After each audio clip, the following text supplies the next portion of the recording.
give up. Don't ever give up. This is your time to show the world, your family, and yourself that you're tougher than tough. Now go out there and be the best caregiver this world has ever seen. Caregiving is tougher than tough. Find the care guides you need at aarp.org/caregiving. A public service announcement brought to you by AARP and the Ad Council.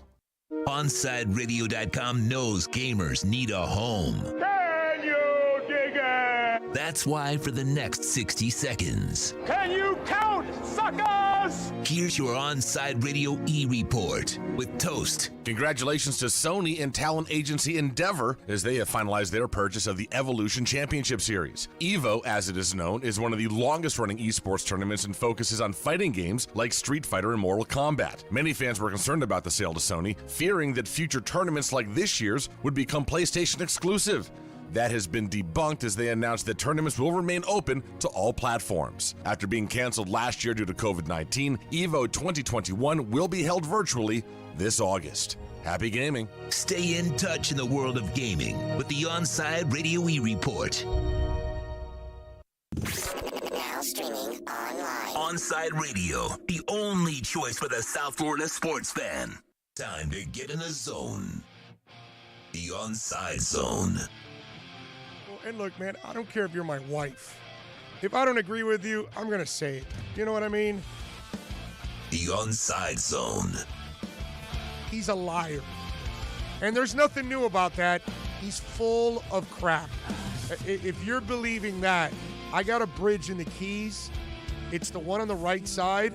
Just want you to know, when you're going south, you'll see the smaller bridge on the right. I've got that one for sale if you're interested. You can join us on the Onside Sports Line, 888-441-4623. That's 888-441-4623. That's the one boy band that I will say, dude, I'll stand up for Boys to Men every day of the week and twice on Sundays. Love those guys. You can join us on the Onside Sports Line, 888-441-4623. That's 888-441-4623. You can connect with us at OnsideRadio.com by sending us a text at 844-416-8123. The Onside Zone with a big O. All right. It's shifty here. Ellis gets into the paint. Little shot fake. That was beautiful. Timeout. Nate Oates. There goes Petty. Turn around. And a follow. Herbert Jones flying high. Herbert Jones. Nice look there. Extra pass. And the man of the hour right now is Anthony Polite. Eli Brooks, the big first half. Bounces it to Dickinson. They work it around. Back into the hands of Brooks. His three's good. Looking for answers. UCLA has been able to spread the scoring around. Crypto, bro.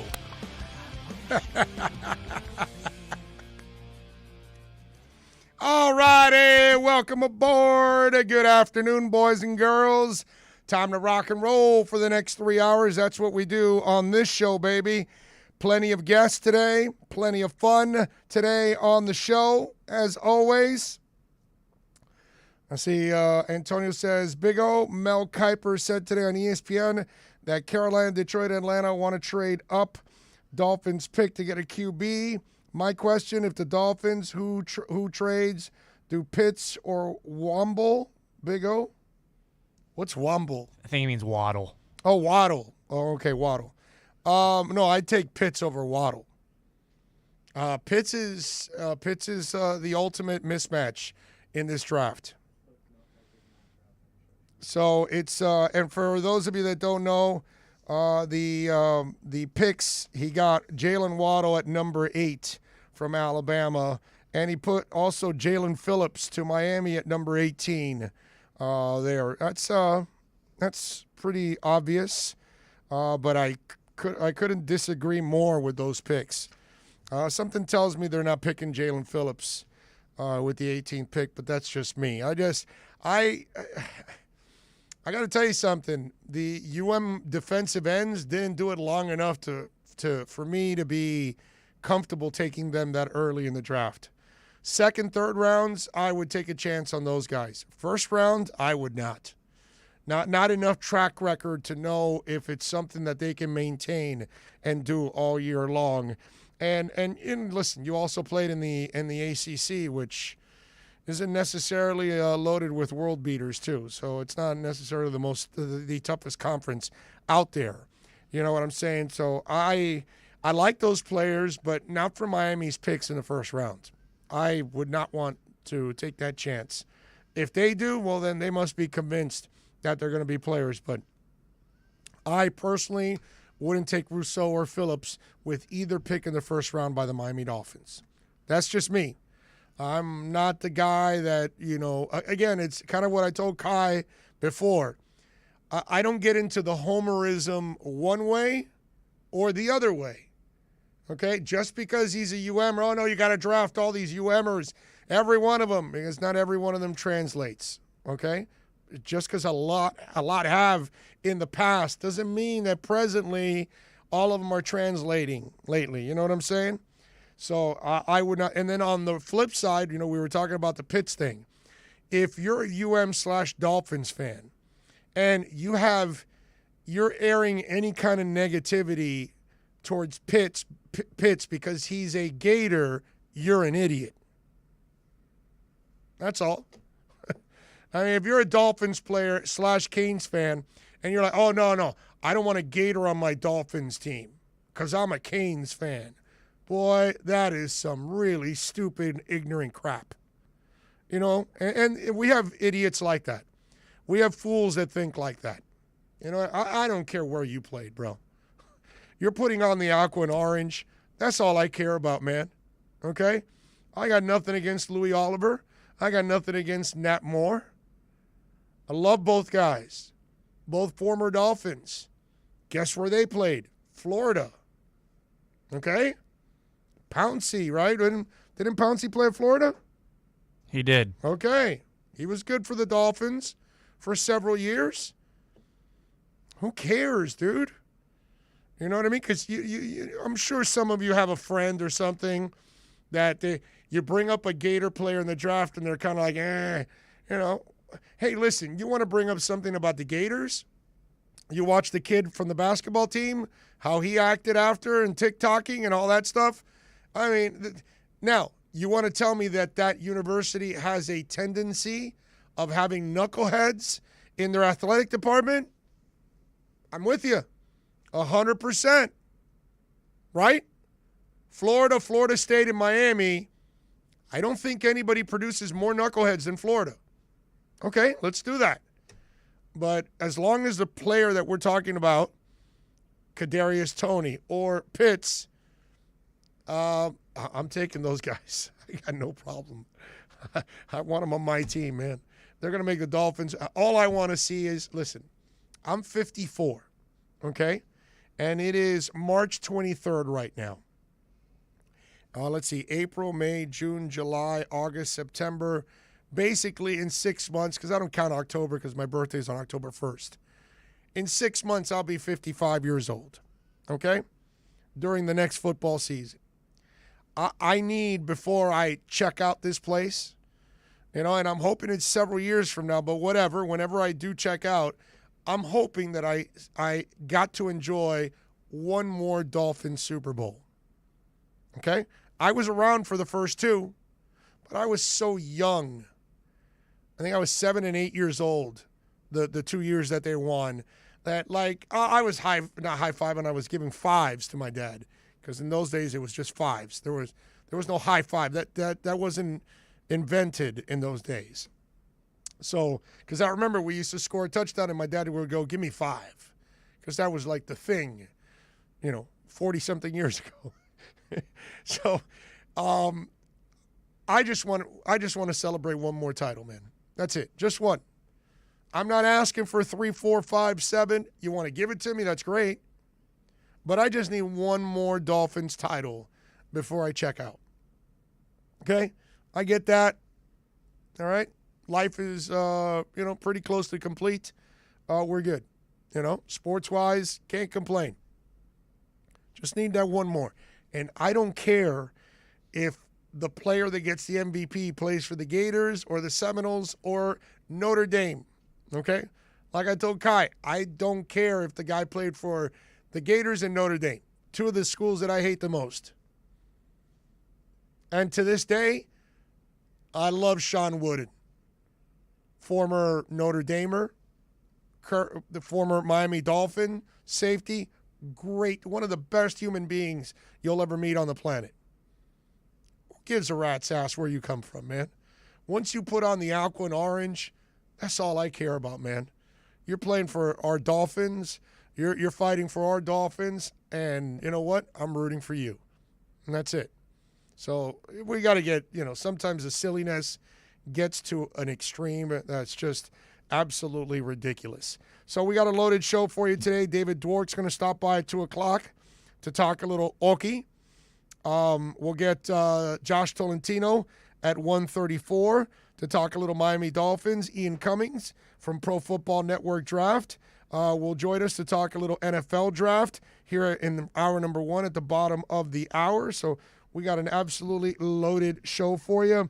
And, of course, you want to get in on the phone lines, 888-441-4623. The text line, 844-416-8123. That's 844-416-8123. Of course, you can always send in your questions, comments, rip jobs, whatever it is, insults to our Twitter page at Big O Show. And, of course, here on YouTube, which, by the way, we need you to like, baby. Like crazy. Smash that like button. That helps us grow. That sets off the algorithms. It gets posted more so more people can find Onside Radio and find Michael Christian and find KCC and find 4th and 20 and find Alex Dono and One-on-One and all the great shows that we have over the weekend. Chirping the Cats Radio, Red Card Radio. I mean, there's so many things going on here on Onside, so appreciate you all for supporting us. Let me see on the tube here. Josh is checking in on the chat board. Too Extreme is in. Matt Walker is in. Ian from Brooklyn. Movie Talk with Antonio. Gus 1388. Let's see what else. Ray is in the house. He says, howdy everybody. Pitts. Just saw his workout video. Line up Gesicki and Pitts. Holy moly. I know, right? Gesicki and Pitts. Wow. That would be awesome, dude. Like, absolutely awesome. How about taking Trask later in the draft? Not for the Dolphins? No. Trask is going to go somewhere in the first round. I'm not spending my first round or second round picks on a quarterback right now. I mean, maybe, John, you don't believe in Tua. I do. I mean, I believe in Tua. So I could see taking a quarterback later on, 4th, 5th. Well, they don't even have a 5th or a 6th. So it has to be 4th or 7th rounds. So, yeah. Lisa is in. Yeah, Channing Crowder. Exactly. Gator. Love him. Got no problem with him. Man, once you put on the aqua and orange, I got nothing but love for you. As long as you're not an idiot like Isaiah Wilson. Then I don't want you around. The ghost of Georgia Jackson is in. He says, I'm 46, waiting on my one in a lifetime, please. We're going to get it. We're going to get it, bro. We got Tua. And listen, I've already told you guys. You can write it down. You can make your plans ahead of time. Where is the Super Bowl? Not this coming season, the following season, Tito? I'm sorry, what was that? Where is the Super Bowl? Not this year coming up, the following year, 2 years from now. I think it's either L.A. or Dallas. Let me check. Please check. Wherever it is, L.A. or Dallas, just make your plans. Make your plans. The Dolphins will be in the Super Bowl next season, not this upcoming season, next season, to his third season starting. He's going to lead them to the Super Bowl and win it all. It's automatic. It's set in stone. It's money in the bank. 2022 is Inglewood, California. It's SoFi Stadium. we're going to be in California celebrating the Dolphins' 3rd Super Bowl in 2 years. So there you go. Is that a guarantee? Bro, it's money in the bank. It's done. It's over. Okay? We're getting our Super Bowl. This year, Tua gets his feet wet. He has a great year. He grows, takes him to the playoffs, wins a round. Then they go back to the drawing board, get another offseason in, another draft in, and they're ready to dominate and win the Super Bowl. It's simple. It's going to happen. Mark my words. You'll see. Things have turned around. We got the real front office. We got a real coach. Got the QB. It's all there, man. Yeah, 2023 is Glendale, Arizona. Then the following one is TBD. And then 2025 is New Orleans. Whoa. It is 2023 when we're going. Oh, so then that's Glendale. Next year is California. Right. Okay. No, it's not next. It's not this coming season that becomes 2022, the Super Bowl. It's the following season that goes into 2023's Super Bowl. Are you talking about the 2022 Super Bowl? The 2023 Super Bowl. Yeah, that one's in Glendale. The 2022 Super Bowl is in California. So we're going to Arizona, okay? We're going to celebrate with the Cactus. We're going to win our Super Bowl and then come back home and have several parades all over the state, okay? Even in Tampa and Jacksonville just to rub it in. All right? That's all. Pretty simple. I did watch the Kurt Warner videos on Tua yesterday. I watched all 3, part 1, part 2, part 3 on Kurt Warner's thing.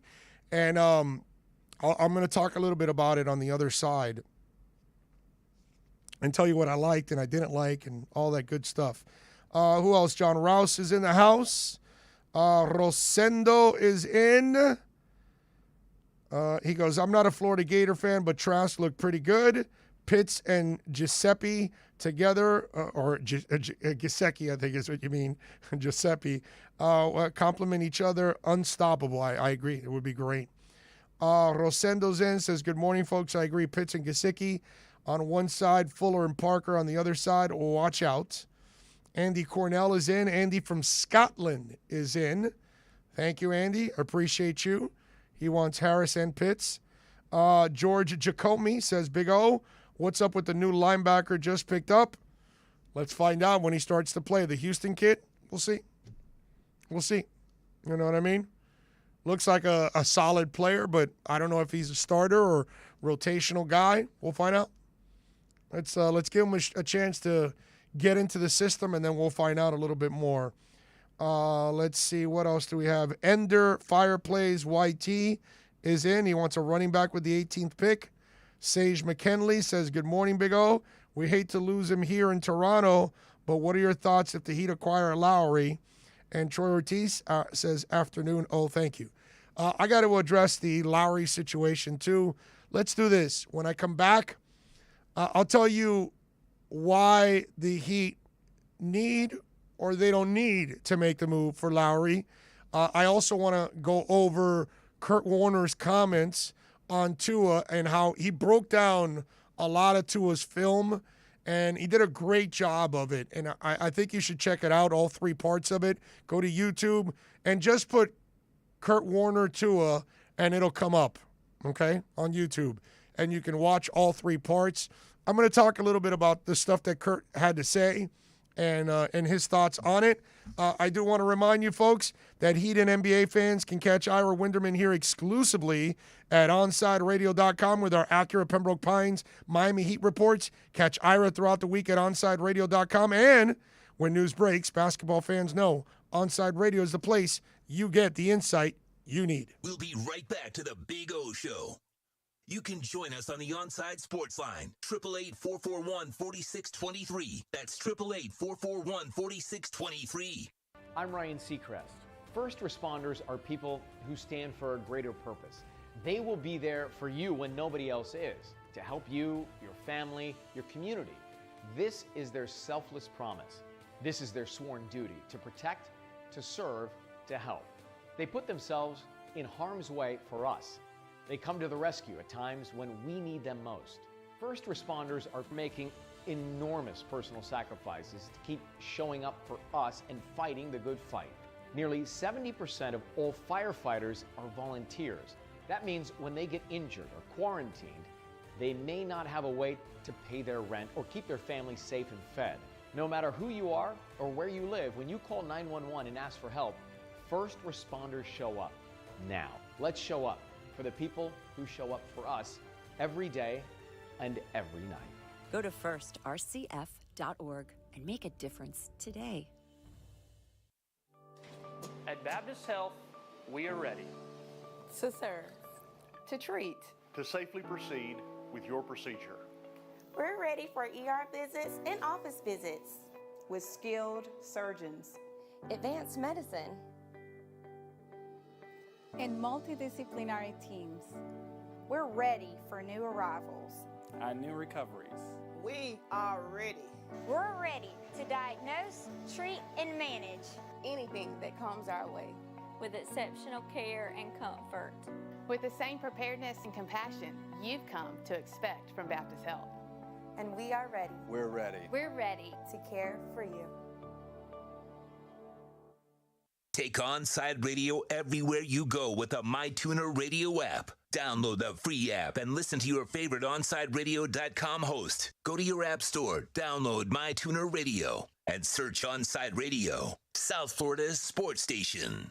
You can connect with us at OnsideRadio.com by sending us a text at 844-416-8123. Save it on your cell phone, 844-416-8123. No better place to send your comments, ask questions, win prizes. OnsideRadio.com, the only choice for the South Florida sports fan. ADHD. It's the child who can't pay attention or sit still in school, right? The answer may be yes. Attention Deficit Hyperactivity Disorder, or ADHD, can be complicated and it can last a lifetime. Living with a condition can sometimes be a challenge.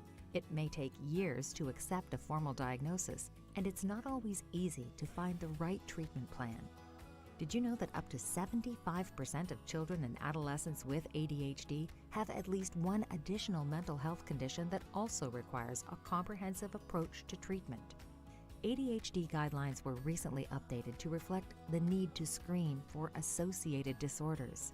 Be sure to talk with your child's doctor about proper screening and visit moretoadhd.com for additional information. That's moretoadhd.com. This message has been brought to you in partnership with ADA, ACO, and CHAD.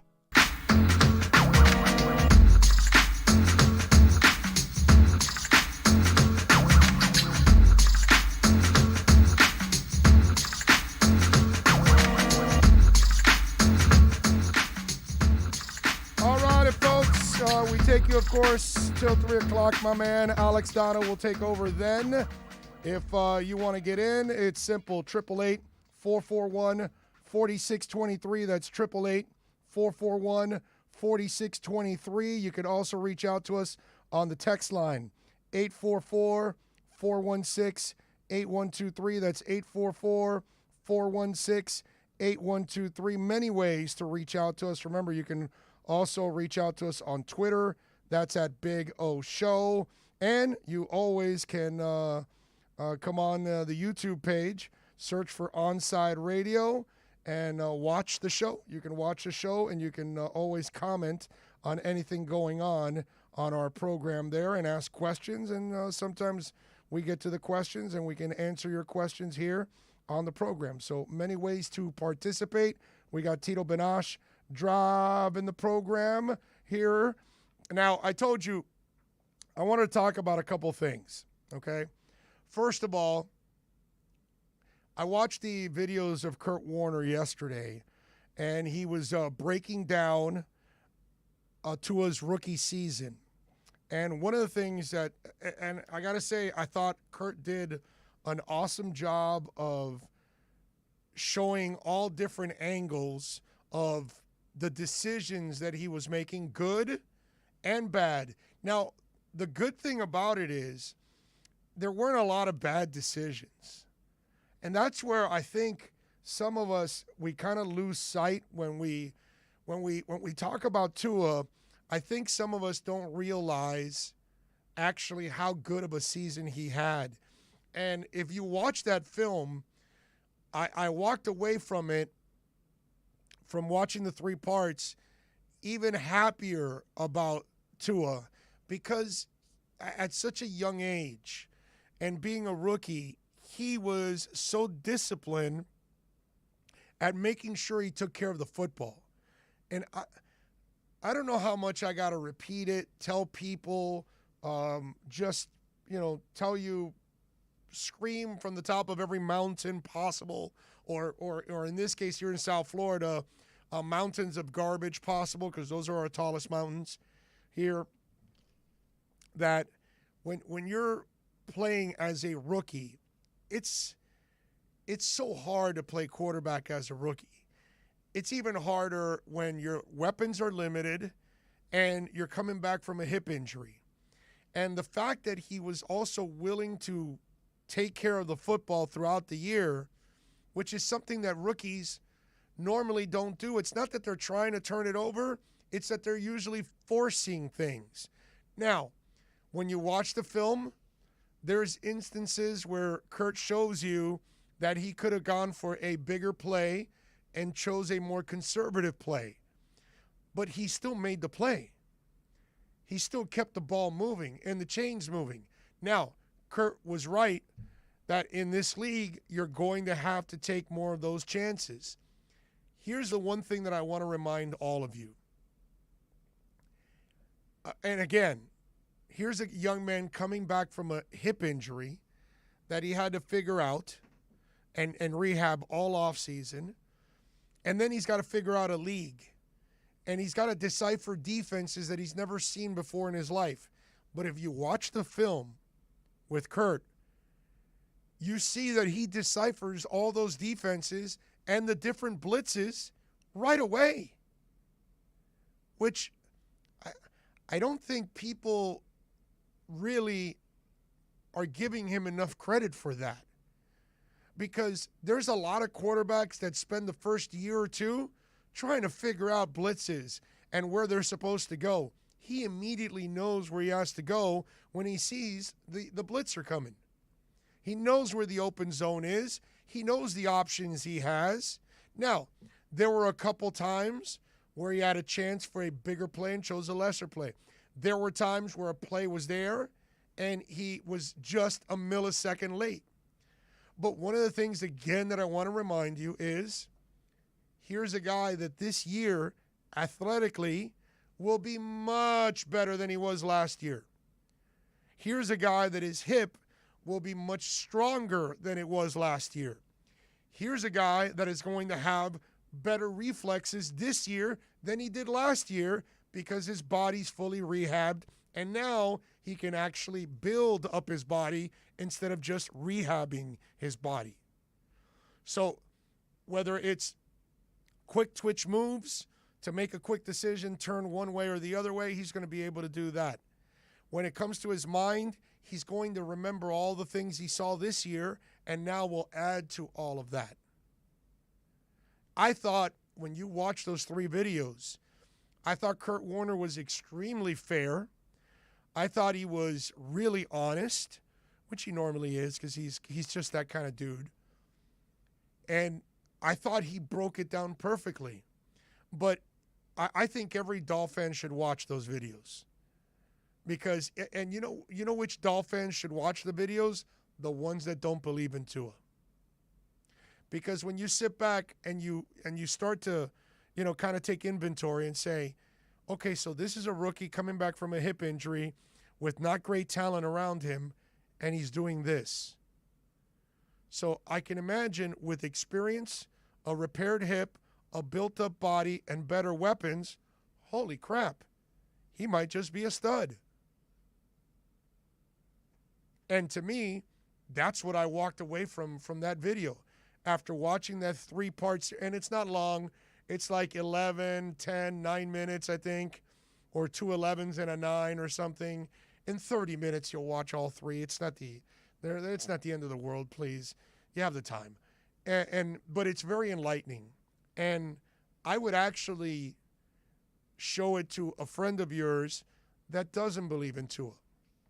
Because you gotta say, okay, so this is a kid that is a rookie, rehabbing from a hip, mediocre talent around him and has to learn the NFL. And this is how he performed. Imagine all that other stuff is gone. How he's going to perform. You're going to see a stronger arm. You're going to see a more athletic Tua. Mentally, you'll see a Tua that's at another level this year because he'll have all the knowledge from this year, and then he'll tack on everything else. Remember, we're talking about an intelligent kid. We're not talking about Johnny Manziel that is thinking about the next Instagram model that he wants to bang, the next bar he wants to go drinking at, the next stupid thing that he wants to do to promote his brand. Or that's not what this kid's about. You and I are talking football now. Tito Banash back there is, probably I who knows what he's doing back there. While we're all doing that, this kid's working on the upcoming season. And that's the beauty. And that's why I encourage you. And by the way, I forgot which one of you brought it up on the chat board yesterday. Thank you for telling me about Kurt Warner breaking down Tua, because I had no idea about it, and I was glad that I saw the video. Because I was like, okay, it's like listening to Fitzpatrick's comments about Tua, which I didn't really need to hear. Some of you may need to hear it because you don't believe it yet. But, the only thing I worry about with Tua is durability. Outside of that, I don't worry about anything else. The guy's going to be a stud. Let's see, what else do we have here?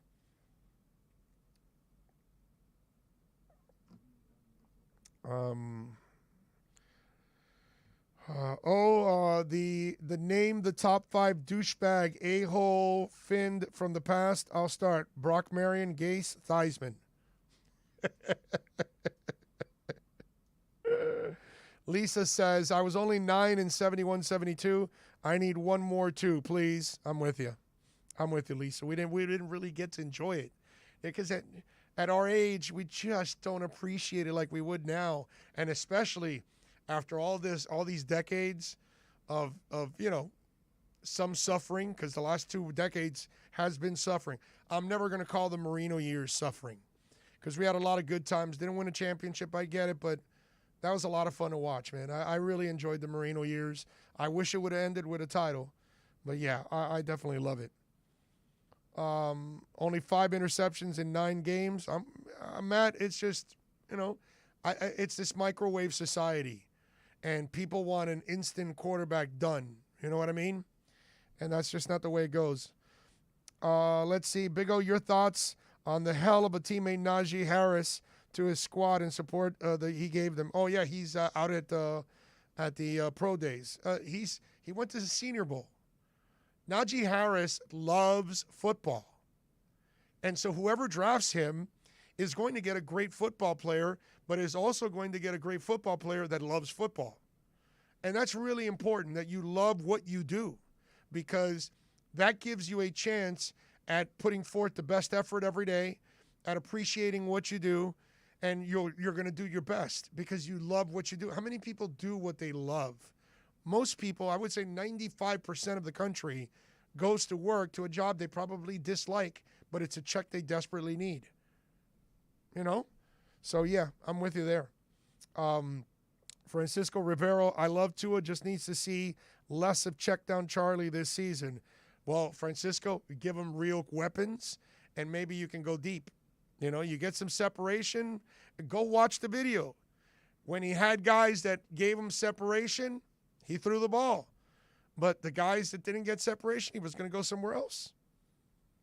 Everyone needs to seriously lay off Tua hate crap. Everyone that wanted to trade Tua for Watson, look at yourself and question how big of a mistake and how badly that would have set this team back. And can you imagine you would have traded all those picks? Too extreme. That's a phenomenal point. That's an extreme point on your part right there. Stat from PFN, Tua Tagovailoa threw only 18% of his passes behind the line of scrimmage, which is the 5th lowest in the NFL. Right. So just for that check down Chad comment. Yeah, I mean, it's just, you got to watch the video. But think of, Too Extreme brings up a great point. Can you imagine if 2 months ago, Tito, the team trades 6 picks, a player, for Watson, and then all this comes out? Yeah, oh it'd be my terrible. God. Yeah, it'd be terrible. Yeah. Oh, my God. Ian Cummings, Pro Football Network, will join us. Let's talk a little draft with him next. Before we do that, I do want to tell you Sundays, Onside Radio continues to provide you the kind of sports talk South Florida fans desire every Sunday at 7 a.m. Tune into the Sunday Sports Drop with Jazz Santana. Catch Jazz every week as he takes your calls and discusses the biggest stories in sports. That's the Sunday Sports Drop, 7 to 9 a.m. exclusively at OnsideRadio.com. Now streaming online. Onside Radio, the only choice for the South Florida sports fan. Hey, it's Big O for EJD Construction, your custom home builder, additions and home remodeling. Our lives have changed. We're making our homes more of an oasis. Call the right place. Call the right people. Eric at EJD Construction for over 16 years. A-rated member of Angie's List in the Better Business Bureau. 305-433-4843. That's 305-433-4843 for EJDconstruction.com. Join the Inter Miami family in 2021 by becoming a 2021 season ticket member. Enjoy enhanced access benefits and pricing not available to general fans. Visit intermiamicf.com/tickets for more information. If you missed Man of the Match with Alex Dano, you missed. And this happens in a lot of food polls, right? When I put out a food discussion and I claim that one thing is better than the other, the people who are the fans of the thing that I don't like as much will always say, oh, you've never had my abuelita's tres leches. Well, no crap. I don't know your grandma. She's never invited me over. I hate that argument. It's like, oh, wait, you think tiramisu is better? You've never had my abuelita's homemade tres leches. Well, until she invites me over, bro, how am I supposed to try? You've clearly never been to Florence where they have great tiramisu, so don't give me your crap. You've never had my nonna's tiramisu. Yeah, I haven't. And you'll never have it. She's dead. Oh, God. You'll never have it. I really wanted to. You're SOL. She didn't save the recipe. It died with her. Oh, no. Man of the Match with Alex Dano on South Florida's home for sports talk, OnsideRadio.com. With Make-A-Wish, the impossible becomes possible. A girl battling cancer can become a race car driver battling the course. The boy showing all the nurses his fire trucks can take the helm of a real one. Wishes can give kids with critical illnesses the strength to keep fighting, get better, and grow up. Where there's a wish, there's a way. Wishes need you.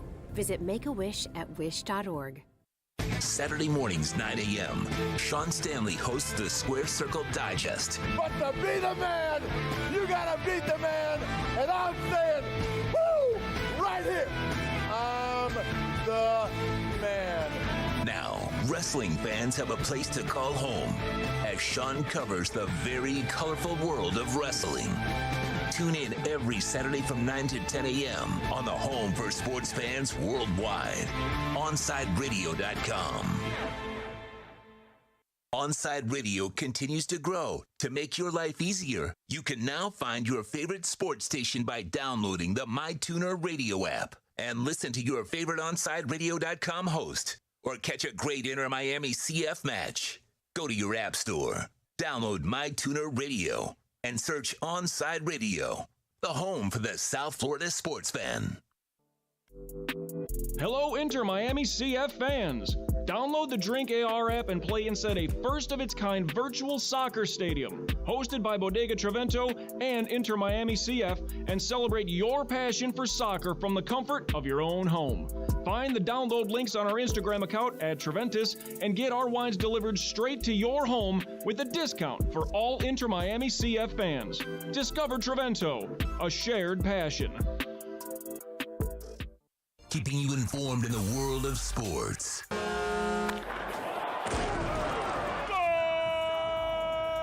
With an OnsideRadio.com sports update. Miami Heat back on the court tonight. They take on the Phoenix Suns. Tip-off slated for 8 p.m. Heat looking to get their 23rd win of the year. Heat also still involved in trade conversations, reportedly targeting both Kyle Lowry, also Victor Oladipo, and potentially Chicago Bulls forward Lauri Markkanen, according to several NBA reports. Florida Panthers also playing tonight. They get the Chicago Blackhawks tonight in Chicago. Puck drop is slated for 8 p.m. Panthers still going as a slight betting favorite, according to Vegas. With your Onside Sports update, I'm Tito Bonacci. Coming up next, it's more of the Onside Zone with the Big O right here, OnsideRadio.com. Onside Radio, the only choice for the South Florida sports fan.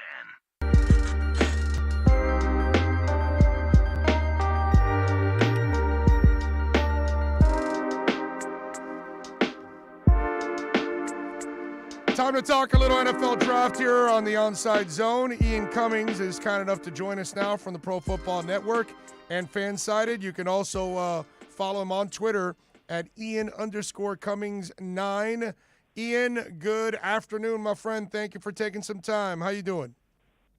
I'm doing good. Ready to talk some draft. How are you? I am doing great. You know, we were just talking about this before we get into the draft talk. Can you imagine if Miami or any other team would have made this Deshaun Watson trade 2 months ago? Can you imagine? My God, yeah. I mean, it's insane. I mean, because I'm always a proponent of see out your investment at the quarterback position. Like if you spend a first-round pick on a guy, I feel like you got to give him at least some time, give him some support to see how it winds up. So the fact that a year after drafting Tua Tagovailoa, who there's this whole movement of tank for Tua. We thought they'd be jumping head over heels. And then you find out maybe they're in the sweepstakes for Deshaun. I'm not 100% opposed to it either, because if you can get an elite quarterback, you can do it. And now obviously there's the off-the-field stuff that's kind of playing out right now, so we've got to see what happens. But, just on the field in a vacuum, I mean, if you can improve, you try and do it. But it's just you wouldn't have expected a team that already had a young quarterback that they were going to go forward with 100% to kind of get involved in that. So that was very surprising to me. All right, so Dolphins are sitting there at number 3 right now. Ian, what do you think they're going to end up doing? Yeah, so number 3 is an interesting spot for the Dolphins because the board doesn't really you already have a quarterback, I think, if you're going to stick with him. And you have a pretty solid roster overall. The way the board falls out, I think the most optimal value pick would be Penei Sewell at tackle, but obviously you have Austin Jackson and then Robert Hunt. Now, Hunt, during the draft evaluations last year, we were looking at him. He looked like he would project well to guard. Now, obviously, they have Flowers and Kindley there. So it's a matter of whether the Dolphins want to be flexible. Penei Sewell is a strong pick there. You could also pick one of the wide receivers. There's been a lot of hype around Jamar Chase. Some reports say that the Dolphins prefer him. If I'm picking for them, if I'm picking a receiver, I would go Jalen Waddle. I think he fits what the Dolphins need best because you look at what they already have. Devontae Parker, Preston Williams, both contested catch guys. They did sign Will Fuller free agency, but he's had some injury history, so I'm not really sold. I think you still have to try and upgrade there, and you have to be aggressive getting weapons for Tua. So Jalen Waddle is a guy. He's got chemistry with Tua. He can get open deep. He can separate. He can take short passes and get yards after catch. Super explosive weapon. I feel like that's what you need ultimately on your offense. You should never stop stacking that up. So that's kind of my favorite pick there. But there's some other options too. Trading back is a big one. If they want to go defense, maybe pick a linebacker, an edge rusher. You can trade back, try and get some picks because you already have your quarterback theoretically. So you have that flexibility to do that as well. It's just a matter of how the board falls and what they want to do there. But that's the beauty of having an early pick. You have a lot of options. I'm with you there. How about Pitts, dude? Because everybody knows Kyle Pitts is an absolute monster. And Miami could line up Pitts and Gesicki, make Tua's life really easy too, because obviously higher percentage pass to the tight ends. And you're talking about 2 very athletic tight ends. Pitts is a guy that he reminds me a lot of the guy from the Raiders. I almost feel like they're kind of like Darren Waller and him are kind of the same dudes. And so I'm wondering, how do you view Pitts? And if Miami takes him at 3, would you be critical, or does it make sense to you? No, you're never going to find me being critical of anyone picking Pitts. I mean, number 3 overall. I mean, I had to write his profile for Pro Football Network this season, and we were writing it during the season. So, each game you watch the game, you kind of break down the plays and put it into writing, and so you'd really dive in and just, I try to be objective with my draft evaluation, and here I am writing this Pitts article, and I'm just gushing about him every week. Like, I have nothing bad to say about this guy. He's not he's not the best blocker, but if you're drafting Pitts, you're drafting him for his otherworldly receiving talent. I mean, this is a guy who's 6'6", 240, just ran a 4.46 the other day, so he's a freak athlete. I think Darren Waller is a very good baseline comp for him, but I also think he could be better. I think he uses his wingspan very, very well, like insane contested situations. But for his size, he can also separate. He has some wiggle in the short range, almost like a wide receiver. Now, he's a tight end, but he has that flexibility where you can line him up anywhere. I would definitely not be opposed to it. And, I think it's exciting thinking of him and Gesicki, because Gesicki, was a similar raw athletic prospect, coming out with a plus like over 40-inch vertical, really fast for his size. Again, he's 6'6", 240 something. So similar prospects who both have the size. I think Pitts is definitely more flexible, more agile, just more quick, and just overall a little bit better athlete, which is very surprising to hear. So you wouldn't hear me complaining. And also with the depth of this receiver class, if you're Miami, right, you can easily just get Pitts, and then that's a chess piece for you. And then in the next few rounds, you have a lot of picks. You can double dip still. You have the room to do that and get maybe some other guys too. There's a lot of good slot options on day 2 and day 3, some really nice sleepers. So Pitts is an option, you can't really be mad at it. He's a guy you can do a lot of things with. You have to use him the right way, but that's not too hard to do because he can do everything well. Yeah, and I got to tell you, Ian, give you some love because I get to talk to a lot of NFL scouts, and several of them told me the same thing you just said a couple months ago. Waddle is like the perfect fit for what Miami's doing and for Tua. Then actually, while most of them like Chase as their number one guy, they say Waddle fits exactly what Miami does. All right, speaking of Miami, we were just talking about this a little while ago.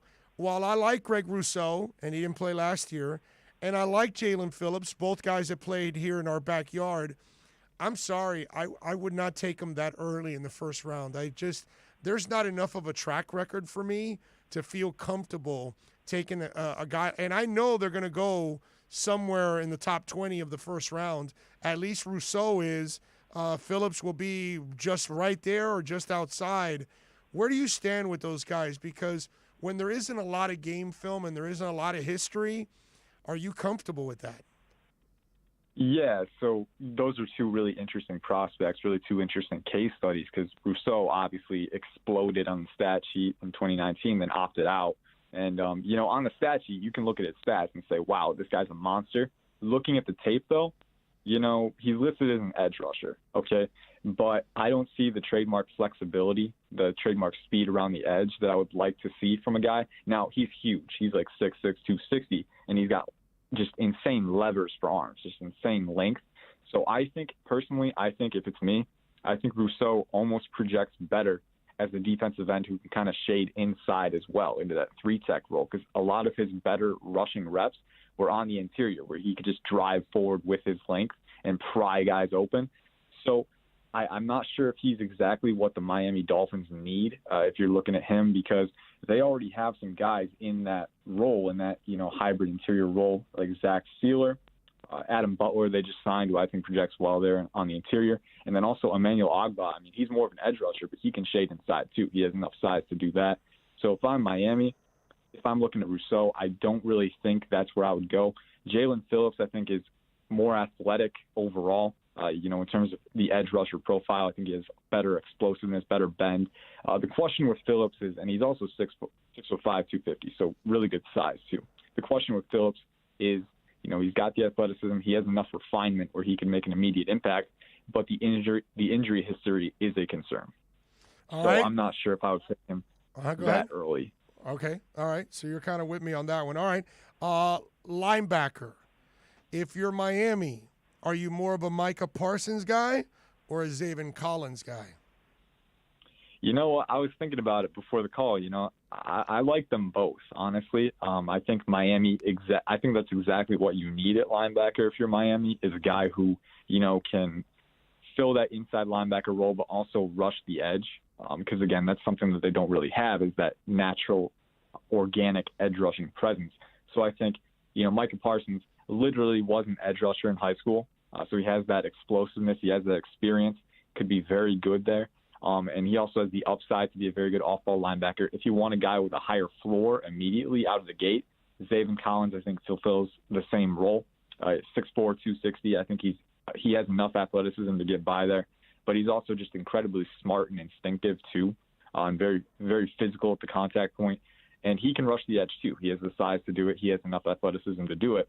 So these are two guys, if you're thinking about what Brian Flores likes from his linebackers, versatility is the key.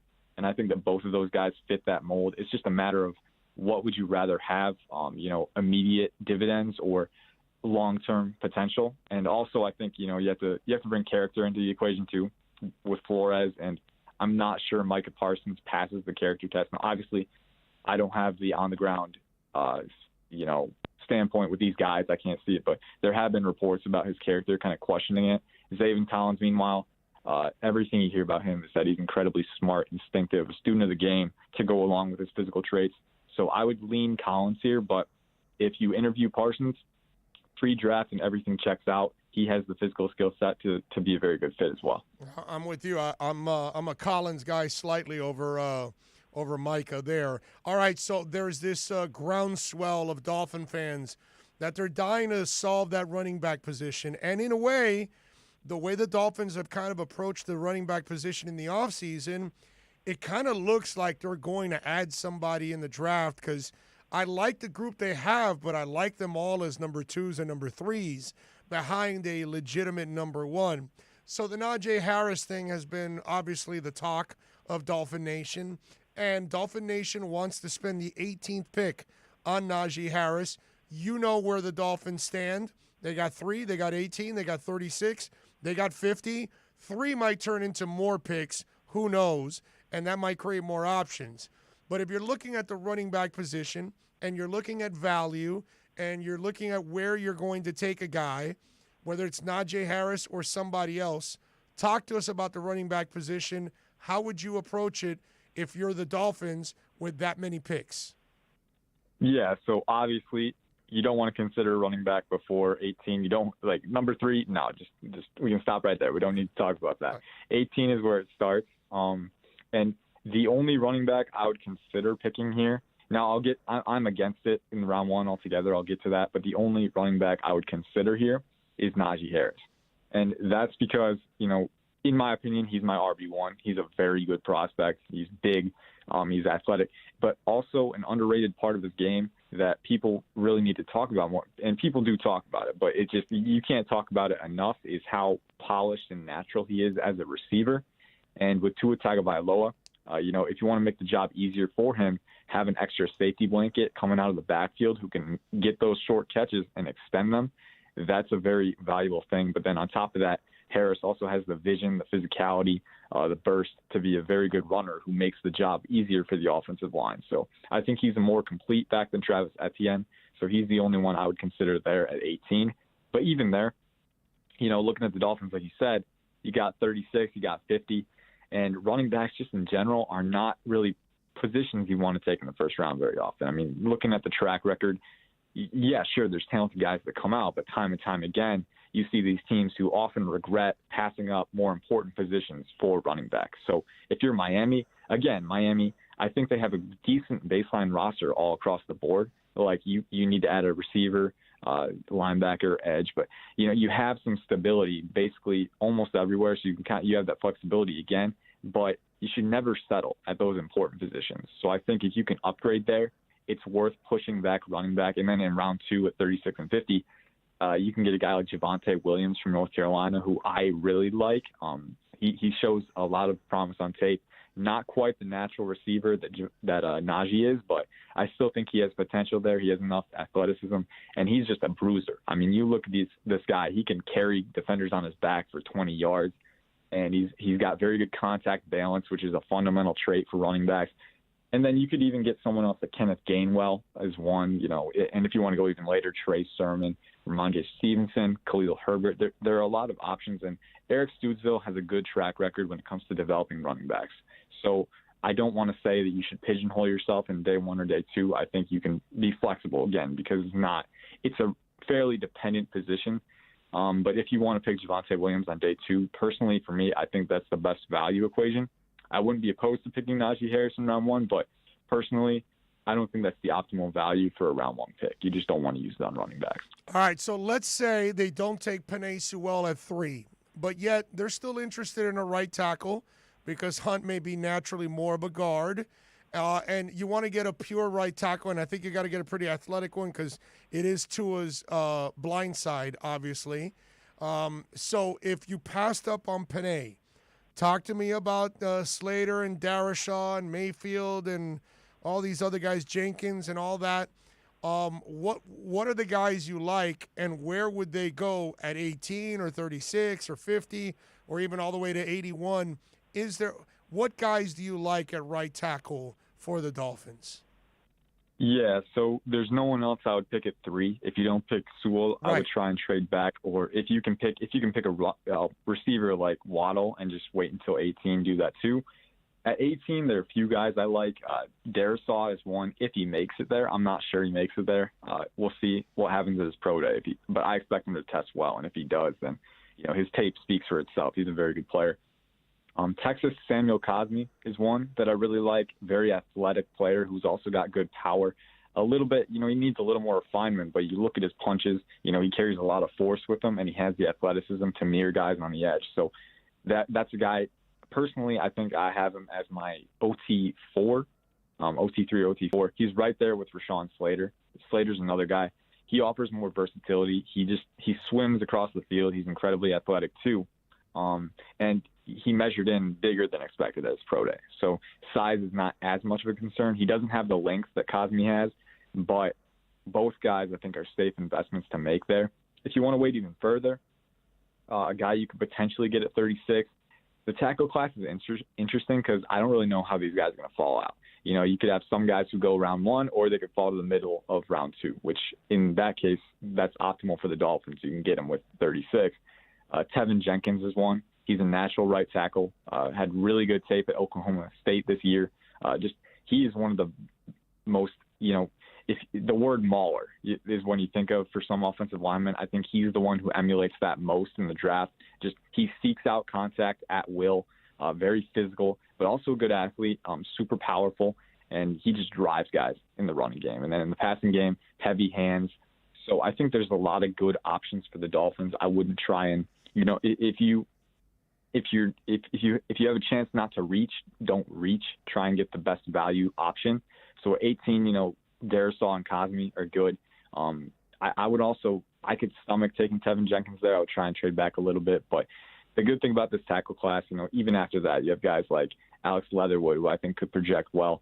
Jalen Mayfield, like you said, athletic, a little raw, but definitely has the physical traits. And then you could wait even further and get guys like Dylan Raduns, Spencer Brown. There are a lot of options in this class, and you can be flexible with it. But if you're looking at an early tackle, I think Cosmi, Slater, Darrisaw, those are the guys you look at 18. Dude, Spencer Brown is like a walking skyscraper, bro. Isn't that guy 6'9" or something like that? It's like enormous. Yeah, 6'8". Yeah, I think he measured in his pro day, and he had crazy numbers at his pro day, by the way. He's not just big. He is an insane athlete. So what was his wingspan? I didn't hear about this. What was his – because I know that dude is huge, bro. So what was that guy's wingspan? Yeah, I don't know. I'm gonna try and look it up while we're talking. I remember he was at the Senior Bowl, and I was in the stands, and the offensive line group was getting together, and here's a bunch of 6'5", 6'6" human beings, and Spencer Brown is towering above all of them. Yeah. Like, just to put it in perspective, he is huge, and he uses that length well. You're gonna need to develop him a little bit, but if you're a proponent of the philosophy where we're just gonna get a guy with all the physical traits possible and just build him up, Spencer Brown in round, I don't think he makes it to round 3 after the way he tested today. Honestly, I'm not so sure that happens, but if you can get him on day 2, he's another one who just limitless potential with that guy. Yeah, any of you want to trip out, pull up Northern Iowa, Spencer Brown, and you'll see that I'm telling you, it's a skyscraper with legs. It's just it's crazy. Follow Ian, by the way, on Twitter at Ian_Cummings9. Catch his work there at the Pro Football Network and at Fansided. Ian, hey, thank you for taking some time, man. Great insight. Look forward to doing it again, my brother. Yes, sir. Yes, sir. Thank you. Going to be an Appreciate exciting draft when it rolls around. Damn right. You be good out there. Thank you, Ian. All right, let's take a quick break. We'll come back for the final segment of hour number hour number 1 on Onside Zone right here on OnsideRadio.com. Onside Radio, the only choice for the South Florida sports fan. Every Thursday, NBA fans can catch one of the best basketball shows in the country when Ethan Skolnick and Ira Winderman host Inside the Paint. Listen to two of the most knowledgeable and connected reporters in the business. Get year-round insight every Thursday at 10:30 a.m. with Inside the Paint on the home for hardcore basketball fans. OnsideRadio.com. ADHD. It's the child who can't pay attention or sit still in school, right? The answer may be yes. Attention Deficit Hyperactivity Disorder, or ADHD, can be complicated and it can last a lifetime. Living with a condition can sometimes be a challenge. It may take years to accept a formal diagnosis, and it's not always easy to find the right treatment plan. Did you know that up to 75% of children and adolescents with ADHD have at least one additional mental health condition that also requires a comprehensive approach to treatment? ADHD guidelines were recently updated to reflect the need to screen for associated disorders. Be sure to talk with your child's doctor about proper screening and visit moretoadhd.com for additional information. That's moretoadhd.com. This message has been brought to you in partnership with ADA, ACO, and CHAD. Big news, Miami fans! Body Armor is proud to be the new official sports drink of Major League Soccer and Inter Miami CF. It doesn't matter if you're a player or a fan, Body Armor sports drink will hydrate you with potassium-packed electrolytes, antioxidants, and no artificial sweeteners, flavors, or dyes. Whether you're at home or in the starting lineup, Body Armor sports drink will hydrate you from kickoff to the final whistle. Body Armor, now the official sports drink of Inter Miami CF, available at your local Publix.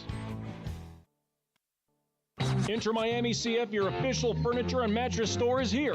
City Furniture is your #1 home source for the trends you want at the prices you'll love, including exclusive City Furniture collections, the widest selection of styles, affordable home accents, mattresses starting at just $99 and more. Create the home of your dreams fast with next-day delivery, plus get 60 months special financing with no down payment. Because City Furniture is here to make it easy so everyone can live life like this, visit cityfurniture.com. If you missed 4th and 20 with Toast and Marsh, you missed. Turn your tweets into NFTs, which is an interesting thing. Obviously, there's not going to necessarily be a market for them. Right. So I could turn that tweet into an NFT, but I think you got 4 likes or something. So I don't think you got 5. I just liked it as well. So we're sending you up. There you go. Yeah. 4th and 20 weekday mornings from 8 to 10 a.m. right here on OnsideRadio.com. At Baptist Health, we are ready. To serve. To treat. To safely proceed with your procedure. We're ready for ER visits and office visits with skilled surgeons. Advanced medicine. And multidisciplinary teams. We're ready for new arrivals. Our new recoveries. We are ready. We're ready to diagnose, treat, and manage anything that comes our way with exceptional care and comfort. With the same preparedness and compassion you've come to expect from Baptist Health. And we are ready. We're ready. We're ready to care for you. Welcome to OnsideRadio.com. Broadcasting from South Florida to the world. No station in South Florida provides more live and local sports talk. This is like rock and roll with no music. Follow us on social media at Onside Radio. Hey, it's Big O for EJD Construction, your custom home builder, additions and home remodeling. Our lives have changed. We're making our homes more of an oasis. Call the right place. Call the right people. Eric at EJD Construction for over 16 years. A-rated member of Angie's List in the Better Business Bureau. 305-433-4843. That's 305-433-4843 for EJDconstruction.com. Now Now streaming online. Onside Radio, the only choice for the South Florida sports fan. Time to get in the zone. The Onside Zone. And look, man, I don't care if you're my wife. If I don't agree with you, I'm going to say it. You know what I mean? The Onside Zone. He's a liar. And there's nothing new about that. He's full of crap. If you're believing that, I got a bridge in the Keys. It's the one on the right side. Just want you to know, when you're going south, you'll see the smaller bridge on the right. I've got that one for sale if you're interested. You can join us on the Onside Sports Line, 888-441-4623. That's 888-441-4623.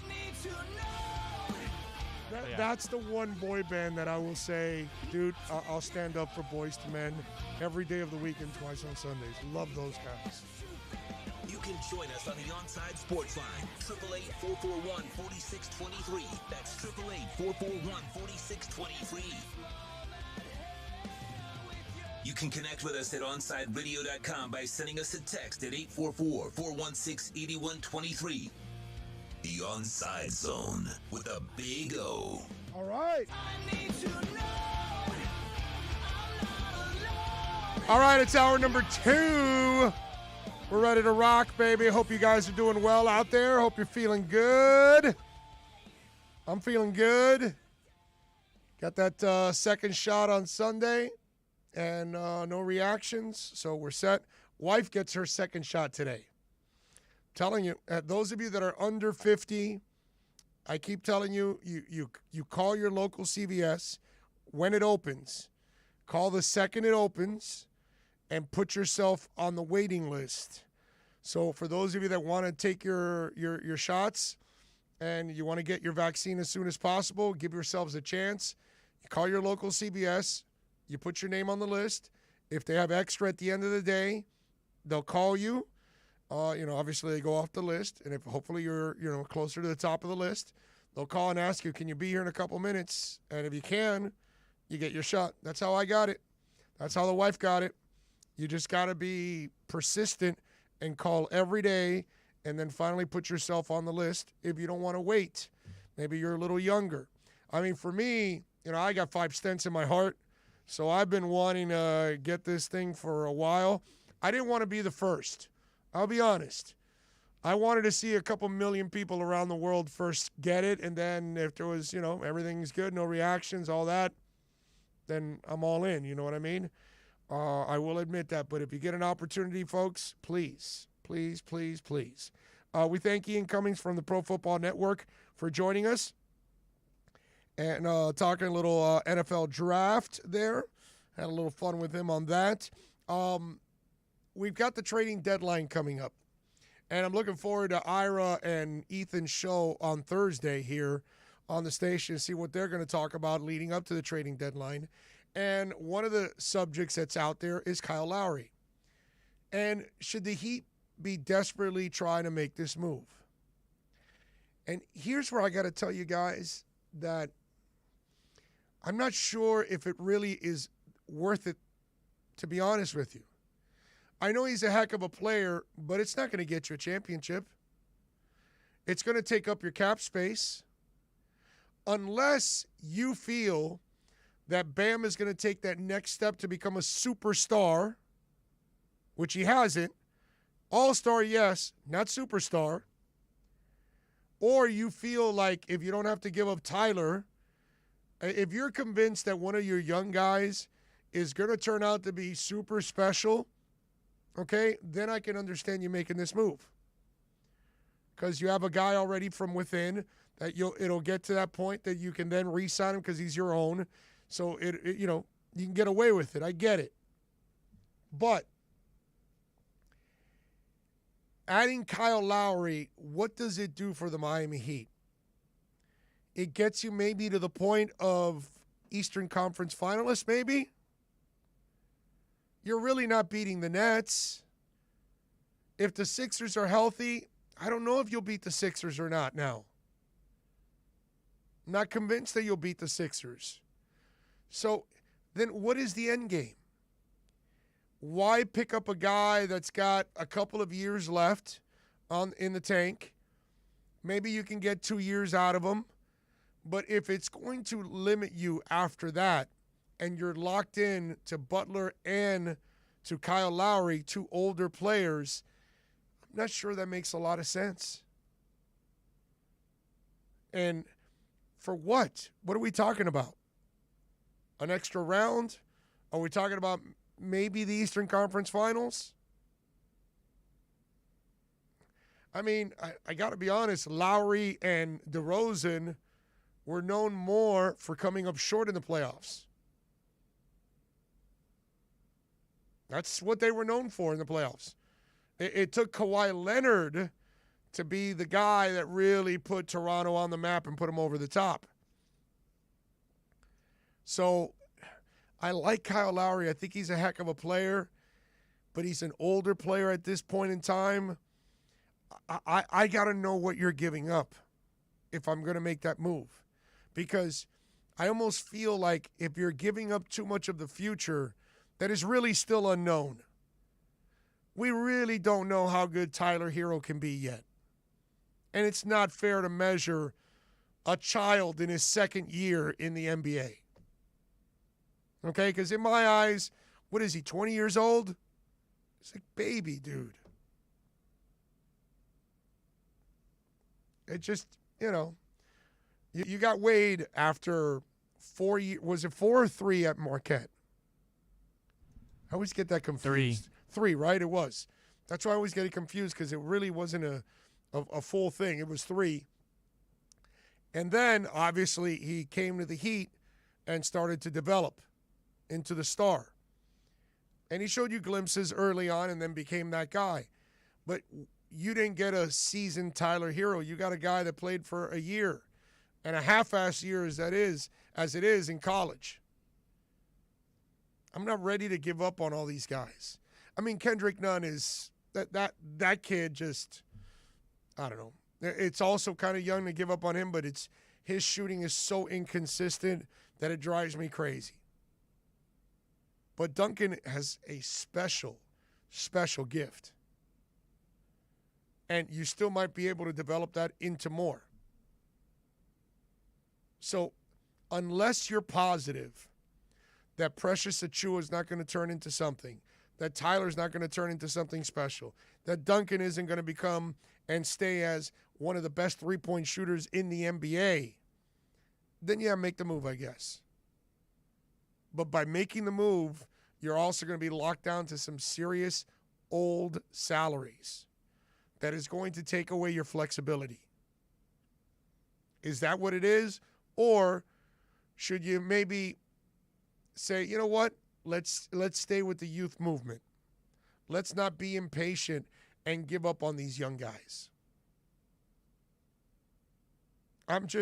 My problem with the Kyle Lowry deal is I don't know exactly what the Heat's giving up, and I'm pretty much convinced it's not that. Think about this. You give up 3 players. Is Kyle Lowry really going to replace all 3 players? If you give up Olynyk, Duncan, and Nunn, let's say, in the trade, is that guy really replacing those 3 players? Because he's not. He's just not. So you have less players. You're counting on older players in for the season run. That's I don't know. I'm just not convinced that the Lowry move is a move that's really going to make that much of a difference in the big picture. Put it that way. What it does say is we're done with the youth movement. We're going to go back to the old ways. That's what it says. But it paid off for you to develop Bam, right? Are you sure it's not going to pay off for you to try to develop Precious or Tyler or Duncan? So that's one you got to be very careful, because I'm just not sure that Kyle Lowry is the panacea to all your problems. 888-441-4623. That's 888-441-4623. You can also reach out to us on the text line, 844-416-8123. That's 844-416-8123. Let's go to the text line here. And let's see who's up first. Big O, good morning. What team do you want us to trade with? I think it would be Carolina. Let me look at the draft order here, and I'll tell you. Well, Detroit too. If Detroit wants to trade with Miami and get their future quarterback, because I'm not convinced Jared Goff is the guy. So Detroit or Carolina, 7 or 8, would be really nice to move down to, and still end up landing something pretty special. Okay? That would be my selection. Happy Tuesday, Big O. You were talking about Dolphins winning a Super Bowl. If that day does happen, what do you mean if? What do you mean if? It's money in the bank. It's going to happen. Anyway, if it does happen, I would be in tears when it happens. It would be my greatest day of my life, and there will be no question I will be opening night seeing the banner at Hard Rock, Jeep from Pennsylvania. It will happen. You'll be at Hard Rock. We're going to watch Tom Garfinkel and company raise that banner. Dolphins are winning the Super Bowl. Just telling you. 2023, Arizona, our time. Hall of Fame Stevie D in Canton, Ohio says he's in the house. Must surround Tua with weapons in this draft.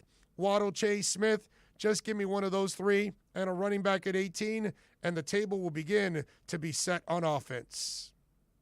I love it. Yo, Tito, hour 2 of Kai's Corner is 24 seconds long. Please fix. Huh? I don't know. That's what came in on the text line. Yo, Tito, hour 2 of Kai's Corner is 24 seconds long. Okay? That's it. Willie says, bro, you called it in 2 years. That's right. 2 years. This year is the year where Tua settles down. The new weapons come in. The offense settles down. Defense takes another step. Then next year, Miami's out to kick ass and take names and win a Super Bowl. Big O celebrated my 45th birthday. I'm also on my 2-week vacation, laying down, listening to you, my man. Willie, happy birthday, my brother. Enjoy your much-earned vacation. You deserve it, my brother. And go Fins, and Heat, and Panthers, and Marlins, and Canes. Am I forgetting anybody? FIU Golden Panthers, FAU Owls, Inter Miami. I think I'm forgetting somebody. But anyway, we'll go all the local teams. I'm with you there. Let's see. What do we have here? Too extreme. What do we have here? Deshaun Watson wasn't elite in his first year. Give Tua a chance he deserves. He just can't come in as a rookie from year one in a hip injury, mediocre wideouts, a rookie line, and becoming elite QB. Too much sense there. Too extreme. He was good, not elite. And look at the team he had compared to ours. He had the best wideouts in the NFL. What rookie wouldn't be throwing with to those weapons? Oh, okay. Because why? Somebody brought up the kid from the Chargers. He can be the best in the world, but he obviously can't control himself outside of football. So yeah, he's not worth trading for. You're talking about Watson now. Even without the off the field stuff, I still want to see what Tua gives us and turns out to be. Remember, if it wasn't for the hip injury, he'd probably be the first overall pick, not Joe Burrow. That's true. That's very true. Too extreme, dropping some 100% truth there. Nice job by you, sir. At 1:34, Josh Tolentino is going to join us. Normally it's at 12:30, but we had a little bit change in the schedule, so he's doing it at 1:30. It'll be a Tolentino Tuesday at that time. Don't forget, folks, Onside Radio gives you a ton of options to listen to the station. You can now download free apps from radio.net, Podbean, Radio FM, MyTuner Radio, Simple Radio, Zeno Radio.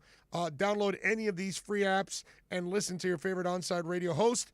Visit our website, onsideradio.com, and on the right side, you can find all of those links. We'll be right back to the Big O Show. You can join us on the Onside Sports Line, 888-441-4623. That's 888-441-4623. She's kind of a big deal. Some people like to say it's only because of how she looks. She sticks her tongue out a lot. But there's just something about her that makes people do crazy things, like get tattoos of her face, or wait in line for hours just to say hi. Lil Bub is a 2-year-old cat, an Instagram celebrity with a following bigger than some 90s television stars. And it all started because she was adopted. You can't buy a best friend like Lil Bub, but you can adopt one. Help us save them all at bestfriends.org. Riddle me this. With all this sizzling meat and crunchy veggies nestled between toasty flatbread, who should get credit for Papa John's new papadilla? The person who invented pizza or the person who invented folding? Well, whoever it is, a tip of the tongue hat to you, sir or madam. Get a new papadilla, 4 flavors, just $6 each. Better ingredients, better pizza, better than a sandwich. Papa John's.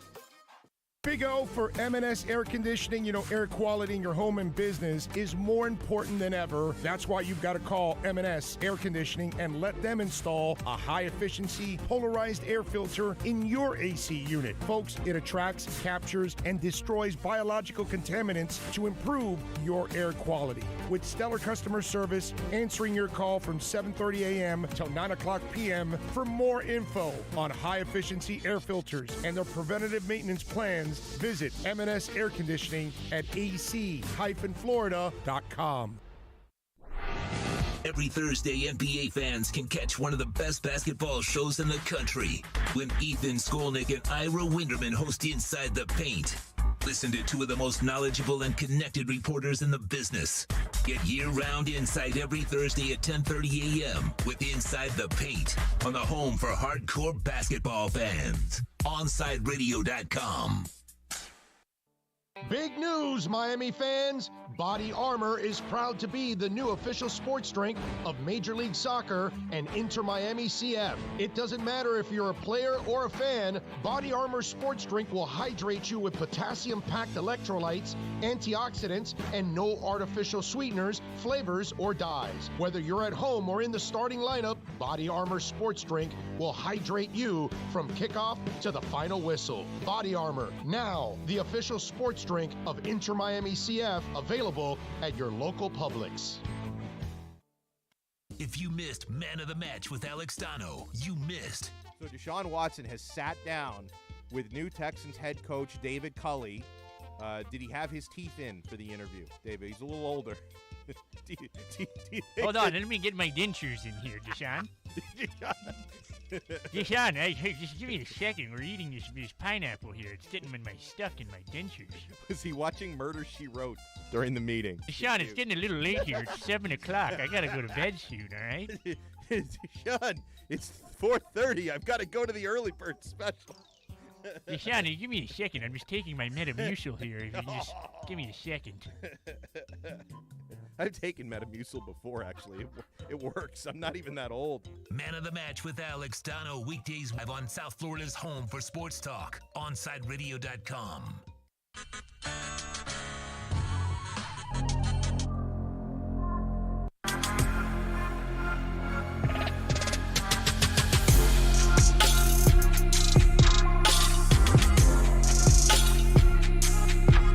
Welcome back. Onside Zone, we take it till 3. Tito Benash is driving the program. Yes, lots of things to talk about here on the show. Talked a little bit about the roundtable. Our subject today, does the Heat desperately need to trade for Kyle Lowry? I don't think so. Talked a little bit about Kurt Warner and his video on Tua. Broke it down. If you have not seen it, if you're just tuning in, go to YouTube and search Kurt Warner Tua, and it'll come out. It's a 3-part series, And I think it's a terrific breakdown of Tua's throws throughout the season, the positives and the negatives. And I think you're going to come away with it feeling even better about Tua when you consider that this is a kid that spent rehab the entire offseason. Okay? Rehabbing. That's how he prepared for the NFL season, by rehabbing. It's crazy. So, Panthers back in action tonight against the Blackhawks. 8 o'clock on ESPN Plus, by the way. We're going to have David Dwork on with us at 2 o'clock so he can preview a little bit of Panthers and Blackhawks and also what's going on with them. We're going to talk to Brady Hawk in the next segment, and we'll talk a little Heat and Suns. We'll get his thoughts on Kyle Lowry and that trade. And we'll see if we'll ask him also what's going on with the Heat because they've lost 3 in a row. Is it John? Is it 134? Oh, no, I'm sorry. Brady's at 234. I'm sorry. Josh Tolentino's next. My bad. So thank you, sir. Brady will join us in the third hour, so we'll ask him about all of that. Now, I do want to talk a little bit, talk about a story that we mentioned yesterday that was reported that several teams, including the Dolphins and the Jets and a couple of other teams, are still interested in Deshaun Watson. Now, let me clarify this. The Dolphins or the Jets or any of these other teams, nobody wants to trade for Deshaun Watson right now. Nobody is interested in Deshaun Watson right now. Do you know why? You can't trade for him right now. He's got 24 women that are filing complaints against him. 14 have already filed lawsuits. So there's 10 more to go. I don't know if they're telling the truth or not, but they may be. So nobody is going to acquire a sexual offender of the Bill Cosby nature. Okay? Let's get that straight. So anybody that tells you the teams are interested, yeah, they're interested. They're interested depending on how the court case goes. If he gets off, they're all interested. If he's found guilty, and he could be facing plenty of charges, money, all kinds of, well, the NFL is going to suspend you. There's going to be a lot of stuff going on, and they're not going to want to trade at that point, and they're not going to give up the kind of money. Because remember, what ends up happening now, if somehow or another he is guilty of this, and there are several women, do you know what kind of look this is for Deshaun Watson? And whatever team tries to acquire a guy that's a multiple sexual offender, you are going to have women's rights groups. You're going to have ABC, NBC, CBS, Fox, and any other cable network in your building and all over you talking about this and saying, how could you do this? So no matter how good he is, there isn't a damn team in the world that's interested right now enough to trade for Deshaun Watson. The NFL is not going to allow you to trade Deshaun Watson. So nobody is going to acquire Deshaun Watson. And the only way a team is interested is if these court cases are absolved, resolved, moved on, and there are no criminal charges. But if there are criminal charges, and, you know, a lot of these teams are never going to be interested in Deshaun Watson. How can you be? How can you be interested in a guy that could be mistaken for Bill Cosby's son? I'm serious. This is so Bill Cosby, it's not even, it's disturbing. Because Bill Cosby was assaulting women for decades, and none of them came forward. Until decades later, they started to come forward. Deshaun Watson, if he really is calling all these IG women and have, because now I know they're not really masseuses. I showed you proof. If that girl from yesterday, lovely La with 2 A's, La with 3 A's, all one word, lovely La, 2 A's, 3 A's for the La's, go search for it. Nowhere in her bio says she's a masseuse. She looks like an IG model. That's what you're calling to massage you? Come on, man. Give me a break. Men call that to get something else massaged. I'm just being real. So look at the type of women that he may have been dealing with. No team is interested in trading for Deshaun Watson right now. They have no business whatsoever, no interest whatsoever in making that move. Okay? Josh Tolentino is going to join us on the other side. It's a Tolentino Tuesday, baby. Got stuck there. Anyway, it's a Tolentino Tuesday. Throat dry.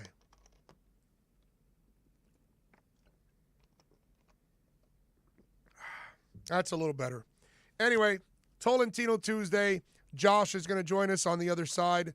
We'll talk a little NFL and Dolphins with him. We do that next. We'll be right back to the Big O Show. You can join us on the Onside Sports Line, 888-441-4623. That's 888-441-4623. There are those who dedicate themselves to a sense of honor, to a life of courage, and a commitment to something greater than themselves. They have always defended this nation and each other. They still do. The few, the proud, the Marines. He was the heart of your family, and he taught you our history. He helped you fix your first flat. He was the best backyard DJ around, and every time he'd tell a story, he'd own the room. But now more than ever, he may feel alone. Today, older adults and their loved ones are struggling to connect, in a time when connection has never been more important. But there is something we can do. Embrace our older loved ones through StoryCorps Connect. With StoryCorps Connect, you can honor seniors remotely with an interview about their life. Every interview will be archived at the Library of Congress, becoming part of American history, so that years from now, future generations can listen in. All right, Grandpa, what's one piece of advice you have for me? Just 3 words, sweetheart. Live with courage.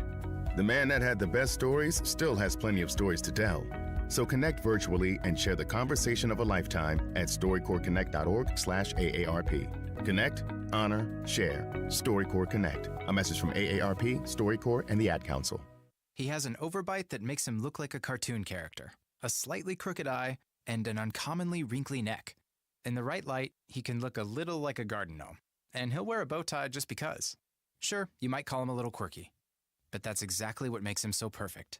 Tuna is a 3-year-old Chihuahua Dachshund mix with more than 700,000 followers on Instagram, and it all started because he was adopted. You can't buy a best friend like Tuna, but you can adopt one.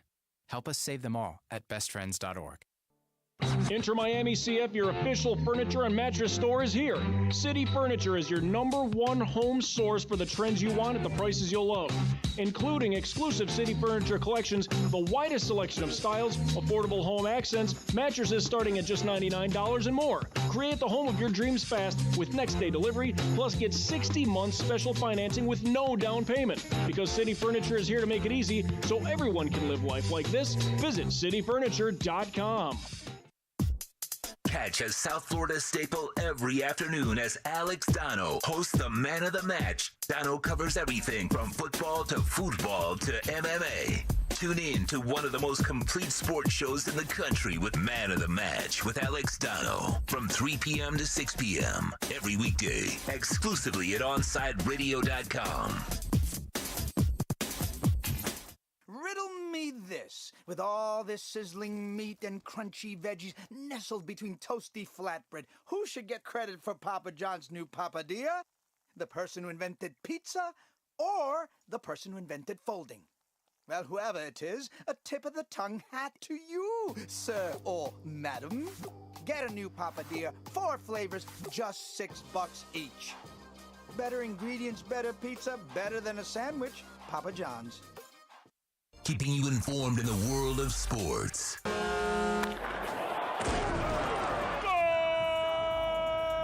With an OnsideRadio.com sports update. Miami Dolphins announced they were re-signing wide receiver Mac Hollins. Hollins did play some special teams and receiver reps late in the season for the Dolphins.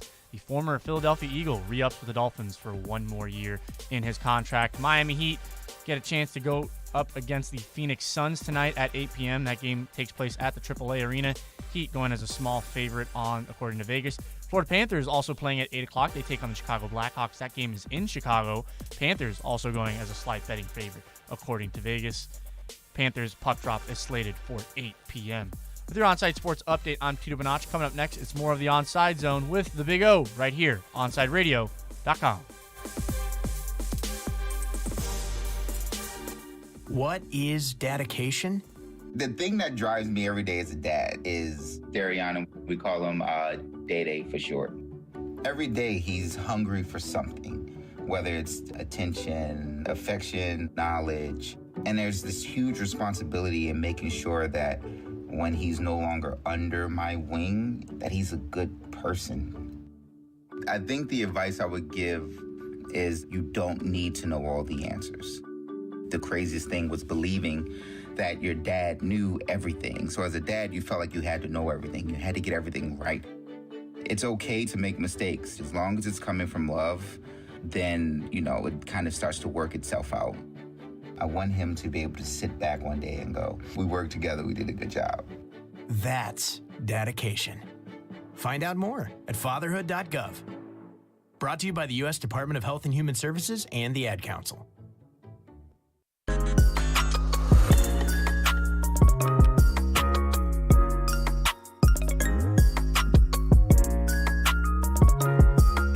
It is time, baby. It's a Tolentino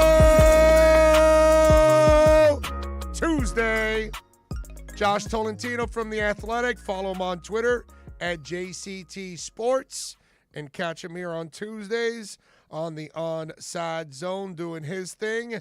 Josh, good afternoon, sir. How are you doing, my friend? Big O, brother. I know we were on the phone this morning, but Cubanash, man, you got to get on my Twitter, man. Within the past hour, the Dolphins, I got the word that the Dolphins were bringing back Mac Hollins. And they got a stacked wide receiver room, a lot of the same faces from last year. But I still think, even though they got 12 guys signed through 2021, that room's going to look a little bit different, once we get to the drafts here in the next 3-4 weeks. Yeah, it's interesting because the back end of that receiver group, like a Mac Hollins and a Jakeem Grant, they bring something different to the table that most of those other guys don't. And Mac obviously is a very good special teams player, so that's something they're going to have to weigh. And then he's going to obviously have to battle a whole bunch of receivers because you and I know they're going to draft one or two guys in this upcoming draft. There's no doubt in my mind that we're going to see at least 1 to 2 additions at that wide receiver. And it may not be both draft picks. One will be a draft pick. The other one could be an undrafted college player that comes in. So Mac will be fighting. But let me ask you something, because this is the one that kind of pisses me off, and I wanted to have this conversation with you because we have too many people that get off the damn Jakeem Grant bandwagon, and I don't think people understand this, to be honest with you, Josh, because, look, dude, I'm old, man. But I've seen Mel Gray and Devin Hester and Desmond Howard and Dante Hall and Brian Mitchell and Alan Rossum and Vi Sekahaima and Tamarick Vanover. I've watched guys that weren't very good at their positions, but they were so good at returning that you have to keep a spot on the roster for them. Desmond Howard was not a great receiver. He was a great returner. It's just the way it is. Mel Gray, Brian Mitchell. It wasn't like these guys were dominating at their positions. They were backups.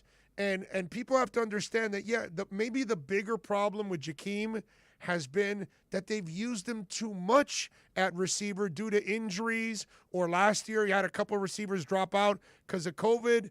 What you got to do is get back to where Jakeem only plays in a couple of plays during the game as a receiver, but more often than not, what he's there to do is return the ball and give you great field position. So do you agree or disagree on this wide open hate that I hear for Jakeem Grant? I think it's wrong. I'm going to agree to a certain extent, but you got to consider the factors. I think anyone who's analyzing what Jakeem Grant does, what he brings to the table, obviously, even today's age, I mean, he's still a decent returner. I mean, you look at the numbers last year, he was definitely, I think, in the top 10 in regards to return stats. So from that fact alone, considering how Brian Flores, he just promoted Danny Crossman, the special teams coordinator, to assistant coach. This is a coach who values special teams, and honestly, it plagued them late in the year when Mac Hollins was playing more on offense. They took him out of that gunner role. But focusing specifically on Jakeem, you got to consider the fact that, they pushed kickoffs up 5-10 yards over the past decade. I mean, that's got to be a factor into it. But in regards to Jakeem, I mean, I know he's signed through next season, but if they get, one of those rookies, Malcolm Perry, Lynn Bowden Jr. is someone I'd like to see there. Brandon Jones, we saw take a lot of snaps during practices at the return spot. If they can develop one of those guys, maybe a Lynn Bowden Jr. to be their next return man, Jakeem becomes dispensable at that point because yes. I think we saw in Week 17, him, Mac Hollins, Isaiah Ford dropping all those passes from Tua.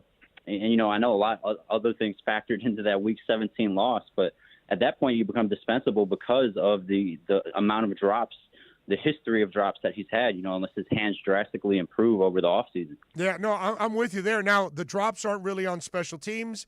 They're as a wide receiver, but you better be sure that if you're going to get rid of him, because you say he's top 10 in returns and stats, but in the 3 years he's been in the NFL, he's easily one of the 5 best returners. He's easily one of the best returners in the NFL with touchdowns. I don't think in the last 3 years there are a lot of guys that have more touchdowns than Jakeem Grant.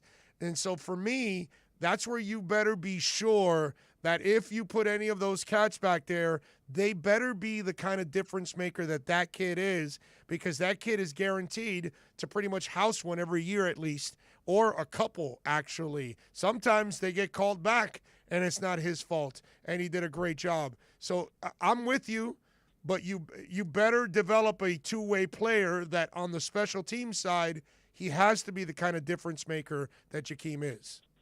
Yeah, 100% there with you, Owen. Obviously, we cover the Dolphins. We're there at every game.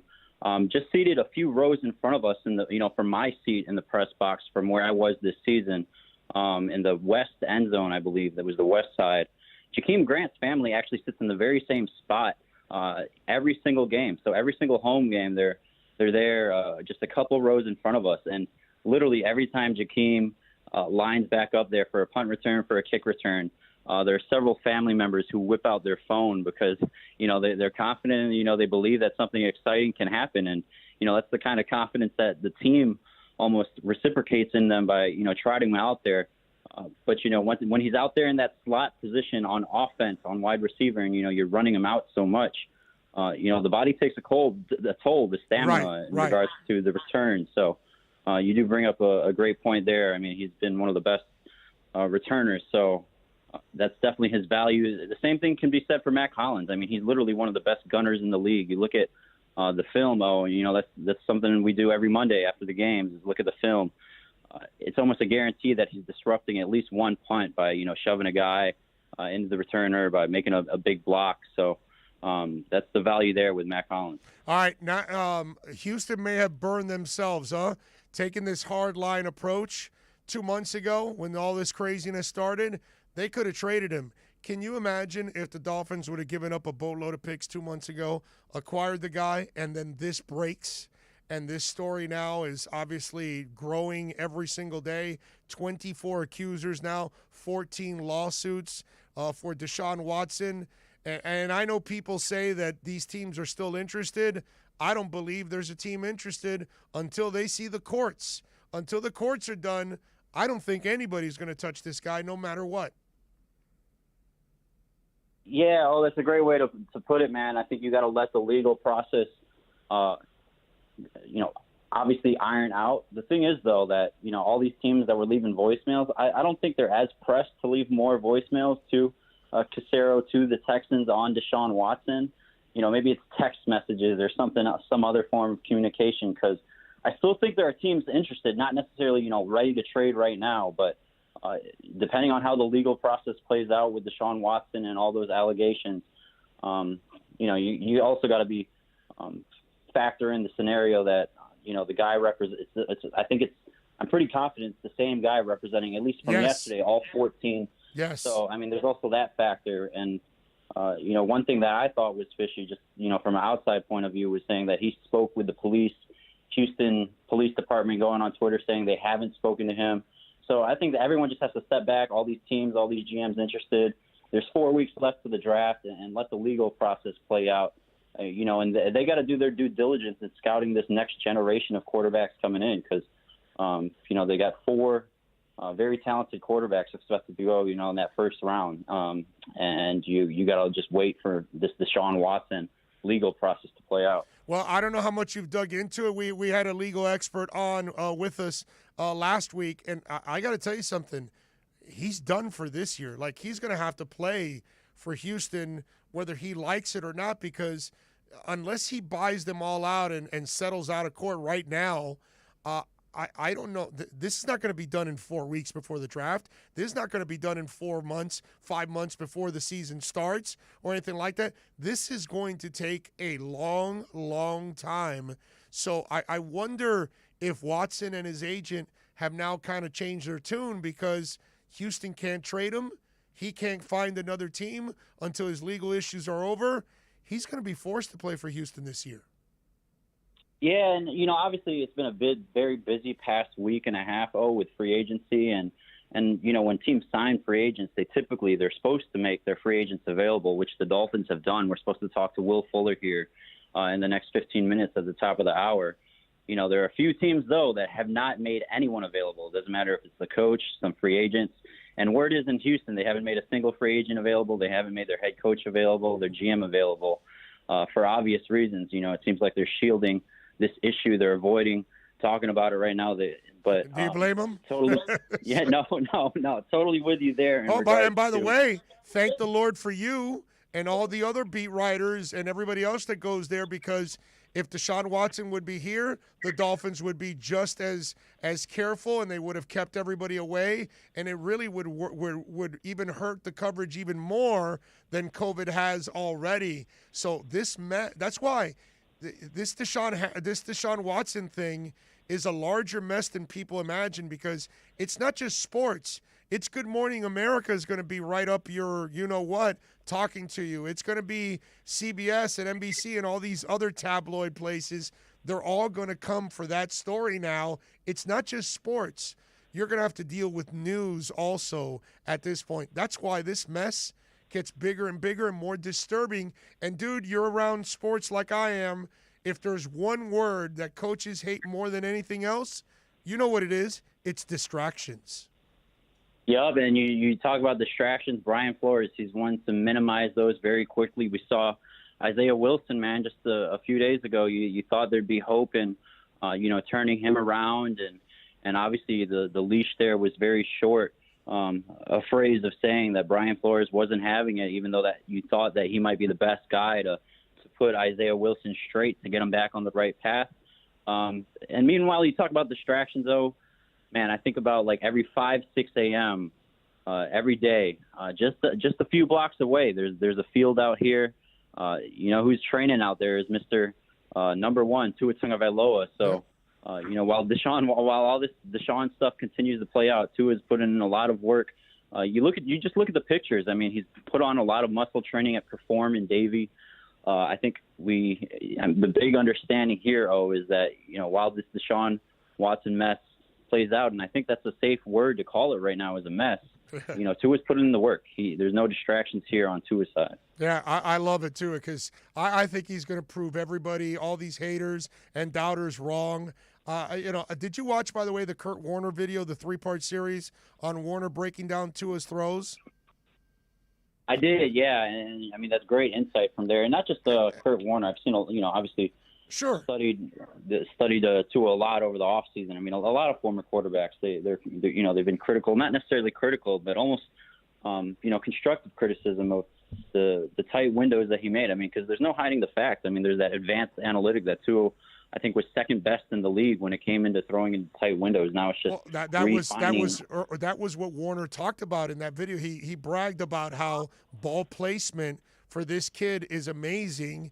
And on that play, which we talked about it that day in that game in our post-game show and everything, the one against the Cardinals, and that was an absolutely amazing throw on his part to anticipate all of that. But what I was going to ask you is, and this is what I was telling the listeners, to go watch that video, the 3 videos, because I believe you walk away even more impressed with Tua after watching those videos and how quick of decisions he was making. And look, I understand that he wasn't taking some extra chances for bigger plays, but the flip side to all of that is he was also smart enough to take care of the football too and make good decisions. So, I got to credit him for that, because it's a lot harder to teach a guy to stop making mistakes and taking chances. It's a lot easier to help a guy go to the next level when he's already doing the fundamental stuff like taking care of the football. Yeah, you bring up the Cardinals game. I remember very vividly. I was in the press box right after they won. Tua was jumping off the field. Brian Flores celebrating. They were hugging as they were exiting. Man, just a few moments after that, I got a text from a Hawaii area code. Obviously one of Tua's close people back in Hawaii. If I'm remembering correctly, and I say remembering vividly, I remember getting the text. The text was something along the lines of like, "That's the Tua we know. That's the Tua that's going to be in the NFL." And this is one of his former coaches who's coached him a long time back over in the island. So.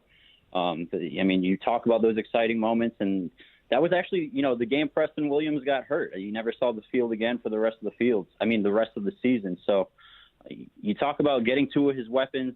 Obviously got this pick, and we just had our latest mock draft, though, and I had them trading back with Denver to number 9 and still being able to select Devontae Smith. Their options are open. They're 4 top receiving products. You talk about Kyle Pitts, Jalen Waddle, Devontae Smith, and Jamar Chase. That looks pretty nice if you just add one of those in there with Will Fuller and Devontae Parker, the rest of the guys. We mentioned the depth guys earlier. It's about getting to his proper weapons now heading into 2021. All right, and Josh, this question might be a little unfair to you and to anybody else, because we really, in the end, none of us really know. But when you look at the Isaiah Wilson situation, was it a lack of maturity, or do you think the kid needs help? Because I get kind of confused with today's, Generation Zs and millennials sometimes. Their thinking is, sometimes completely off the wall. And I know I'm old school and all of that, but I'm not sure if it was mental, or is it just that he's Johnny Manziel-like, that he's, extremely immature. How did you see it? Yeah, I'm not entirely comfortable on speaking on that, just because I have heard from people inside his camp, it's more of the latter, and okay.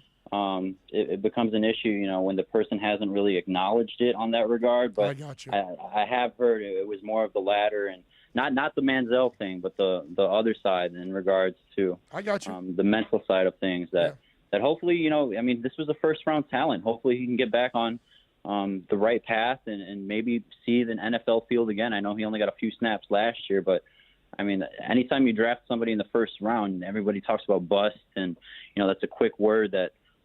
But there's a lot of other issues at hand. So hopefully that he's able to get on the right path. Obviously, it didn't work for him here in Miami, but he's still that first round talent just 1 year ago. All right, what are you working on The Athletic, my friend? Before I let you go, so folks can check you out.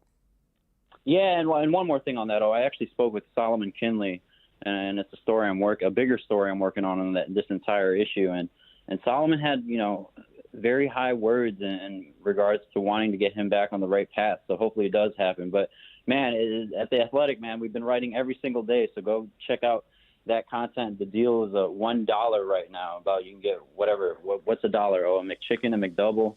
You can get all our stories there. We just had a mock draft today. I think Dolphins fans would like if they check that out. But we're working every day over there. $1 a month, more satisfying than a McDouble.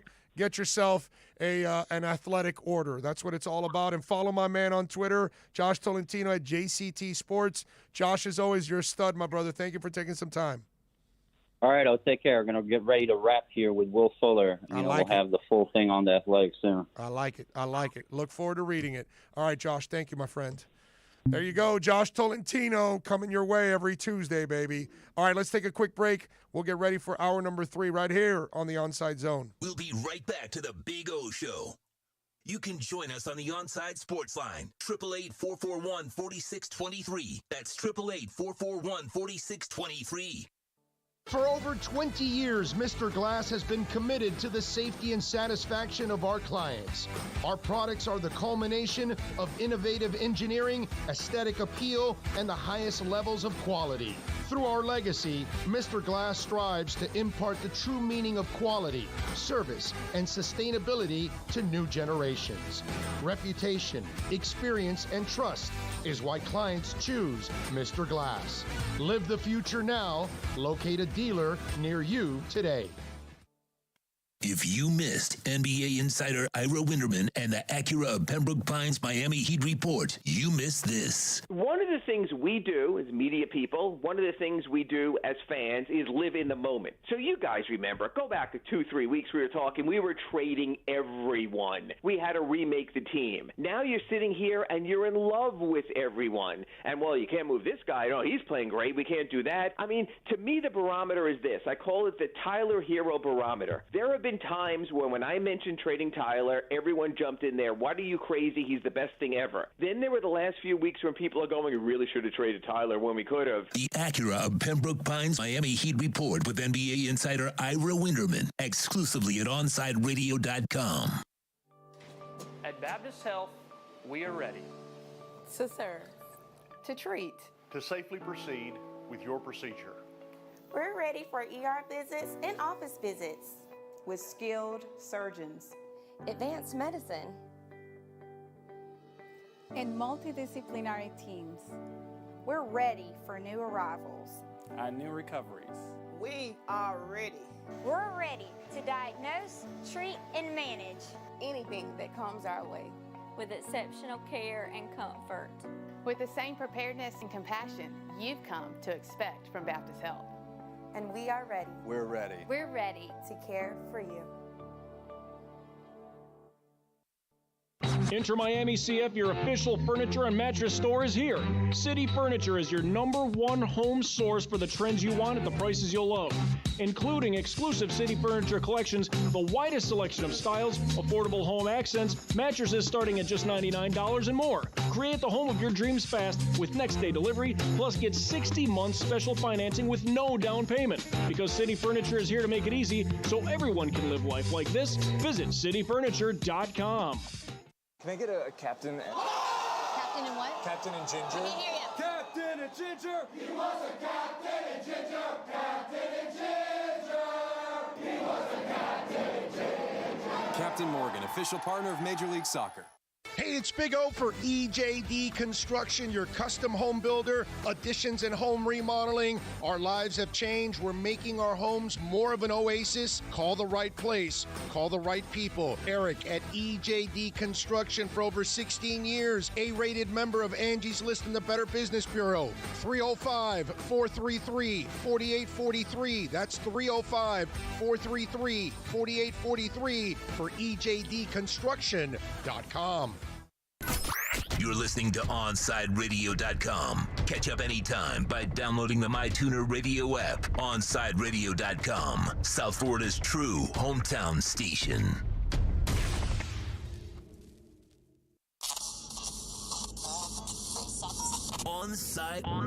Onside Radio.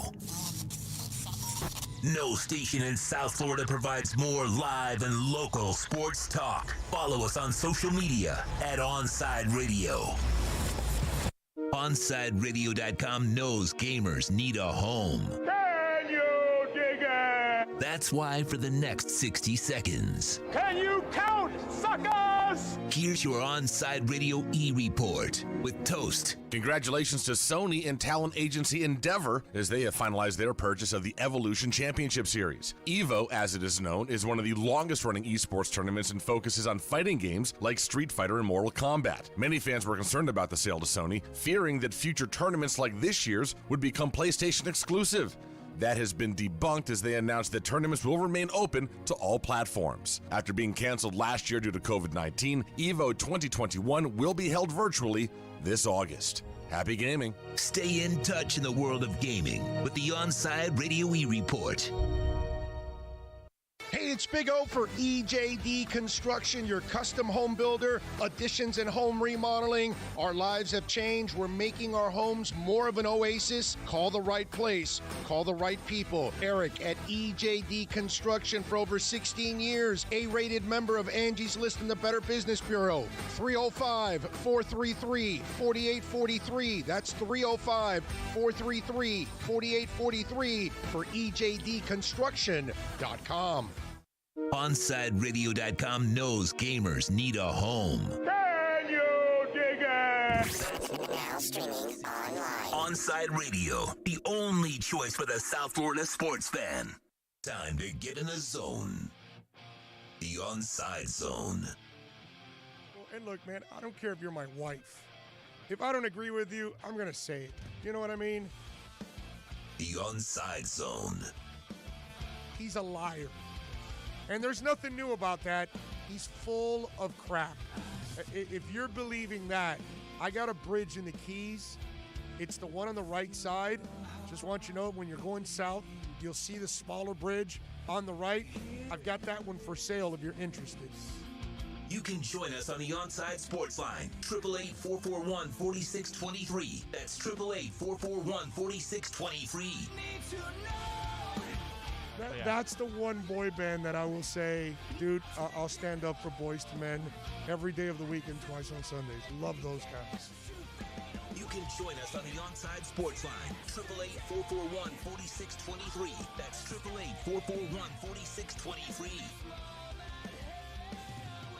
You can connect with us at OnsideRadio.com by sending us a text at 844-416-8123. The Onside Zone with a big O. All right.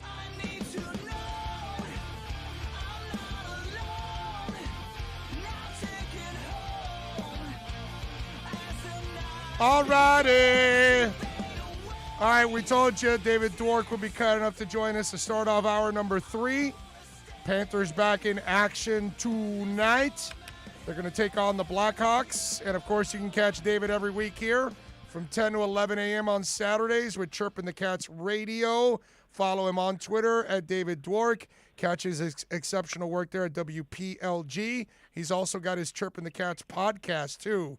So he's like savoir-faire. He's everywhere. David, how you doing, my brother? I am doing great, Big O. How about yourself? I cannot complain, my man. I got my 2 vaccines. So hopefully I can start to enjoy something of life now down the line. Yeah, man. Congrats, my friend. Yeah, my wife gets her second today, so looking forward to it, Beautiful. Dude. Yeah. Beautiful. How about you? Where are you at? You got any vaccines yet? Yes, I've got one in me, and I'm I think a week or 2 out from number 2. So I'll be joining you. My wife and I'll be joining you soon. Nice. There you go. You got to work it, baby. That's what it's all about. All right, man. So Panthers struggling a little bit here. What do you see as in the last couple of games here in their struggles? Well, the Nashville game was tough because once again you see them run into a hot goalie. I think Saros made was 47 saves and a 2-1 win, and they played fine there. I don't really fault them too much for that one. And the game against Tampa was tough. It was neck and neck for a while, questionable officiating, and at the end of the day, Tampa's speed got the best of them. Tough on the back-to-back, tough in Tampa, but again, I'm encouraged by what I'm seeing because the 2 teams in this division that they're going to have to battle with to get anywhere once the playoffs starts, and that's of course Tampa and Carolina. They played them strong. Every single game against both of these teams, I can think of maybe one bad period, and that was that second period against Tampa like 6 weeks ago at home.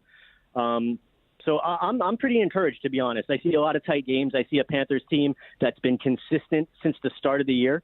They've lost 2 out of 3 right now, but they're not playing poorly.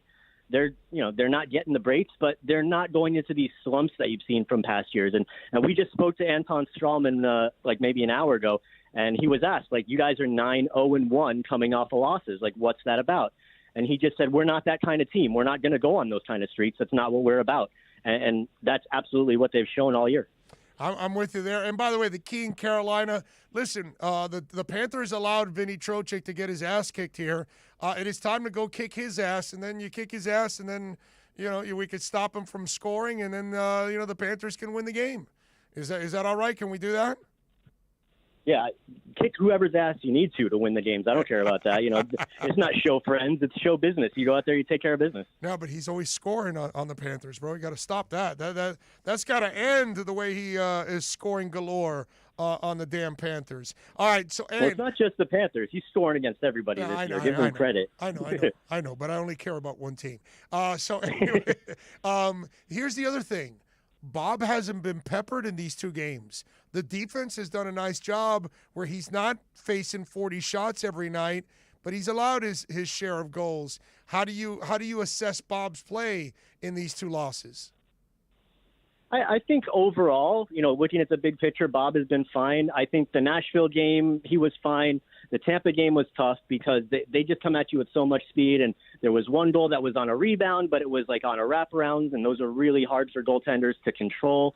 The thing about Bob is you're not seeing the kind of falters that you saw last year or even the first month of this year. You're not seeing him give up goals between his arm and his body. You're not seeing goals go through his 5-hole where his head just goes up into the air instantly because he knows he bleeped up.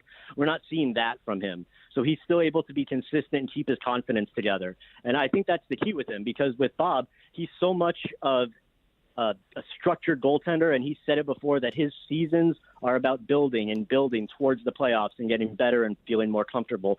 So as long as I see him on that kind of a path, I'm happy. And still overall, he's playing so much better than he did last year. And as long as you're not seeing him give up those cheap goals to where the fans are frustrated, his teammates will never admit it, but you know that it's frustrating when you're giving up easy shots to your goaltender and they're not getting stopped. So with those things not happening, I'm still on the encouraged side with Bob. Cautiously optimistic. All right. The NHL trading deadline. When is the NHL trading deadline? Honestly, you put me on the spot there. I don't remember the exact date. I know it's coming up soon because the rumor mill is swirling. April 12th sounds right, I think. Yeah, I know I believe it's the second week of April. So, yeah, the 12th would fall right in with that. It's definitely early April. It's coming up on us in the next few weeks. Okay, so will the Panthers, 3 p.m. April 12th, see, I had it right. So will the Panthers be making a move? Do you anticipate the Cats having to shore something up, and what would it be in your eyes? I think they're going to go after some center depth. I think they'd like to have somebody who's a little bit more sure in the face-off circle, or perhaps somebody with a little bit more scoring proficiency to put on that second line with Huberdeau and Hornquist. I know Alex Wenberg, I've been pleased with how he's playing. I think he's a very solid two-way center, but not the offensive production that you would like alongside of a pair of guys like Huberdeau and Hornquist, who are up towards the top of the team in goals and scoring. So I think they'd like to get a little bit better down the middle. And to be honest, they're just hoarding defensemen. And as crazy as it sounds, and I was talking with George Richards yesterday, the writer for Florida Hockey Now, and he's the one that kind of put the thought in my head that they very well could go after another defenseman. You saw rumors swirling earlier today that possibly Marcus Nuchavara might be on the block. And so it's really going to be curious to see how Bill Zito plays it, because the moves he made in the offseason, he clearly has his finger on the pulse of this team already, and he knows what kind of players to bring in to play in Coach Quenneville's systems. That's, I think, what sets him apart already from Dale Talon, is that he's not just going after players, big names, whatever. He's going after specific needs for this team. So whatever Zito decides to do, it's going to be filling a hole. But the Panthers are in a good spot. You hear Chris Driedger's name come up a lot because he's a UFA, and do you want to potentially lose him for nothing, which is almost certainly going to happen. They're not going to re-sign him for the money he's going to be offered. So do you gamble and do you trade him because his value will be high, but lose that goaltending insurance policy, or do you keep him and keep that all-important insurance policy that you may or may not need when the playoffs roll around? Personally, I think you keep the goalie, you keep the insurance, because it's not like the Panthers are a team that you can say, oh, they need this to succeed. They're this away from being a good team. No, believe it or not, they're a good team now. They're solid, they're deep, and they're rolling. So I wouldn't make any big moves that could potentially cause huge damage in the playoffs. So I'm curious to see what happens. But if I had to guess, I'd say probably a center, a 2 or 3 center, and maybe another defenseman. Who knows? Hoarding, huh? It's kind of like what I do with cryptocurrency, hoarding VeChain, hoarding Cardano, hoarding Harmony. I'm telling you, grab a lot of that. Anyway, all right. So let me ask you something. Who's the next young guy, dude? Because after Huberdeau and Barkov and Ekblad, who's the next guy? If they've got to trade for a guy, what's in the system? Isn't there a young guy that's next? Who's the next young guy to join the big three and be a part of another stud that is homegrown? Lord knows they had plenty of potential in the minors and stuff like that with draft picks. So who's the next guy, dude? Who is it? At this moment, it looks like their first-round pick from this past offseason, Anton Lundell. So what you're telling me, Dale Talon didn't do jack shit the last couple of years? Well, that's TBD. Owen Tippett is up with the team, and the last couple of weeks he's been playing much better. He's been much more consistent in showing up. So I'm encouraged with Owen Tippett, and he's been progressing. So, is he going to get to that Huberdeau-Barkov level that you speak of? I don't know. To say right now, it's impossible to say because he hasn't really shown until recently. Because they haven't developed a guy like those three in years now, dude. It's been a while now. Yeah, but you're also talking about 3 guys that were taken in the top 3 picks of the draft as opposed to guys that have been taken in teens and lower. And as you know, that talent level drops significantly when you get to the top 5. So it's not really that fair to compare a Denisenko or a Tippett or even a Lundell, who was a mid-round pick, with Barkov, with Huberdeau, with Ekblad, because those are all top 3 picks.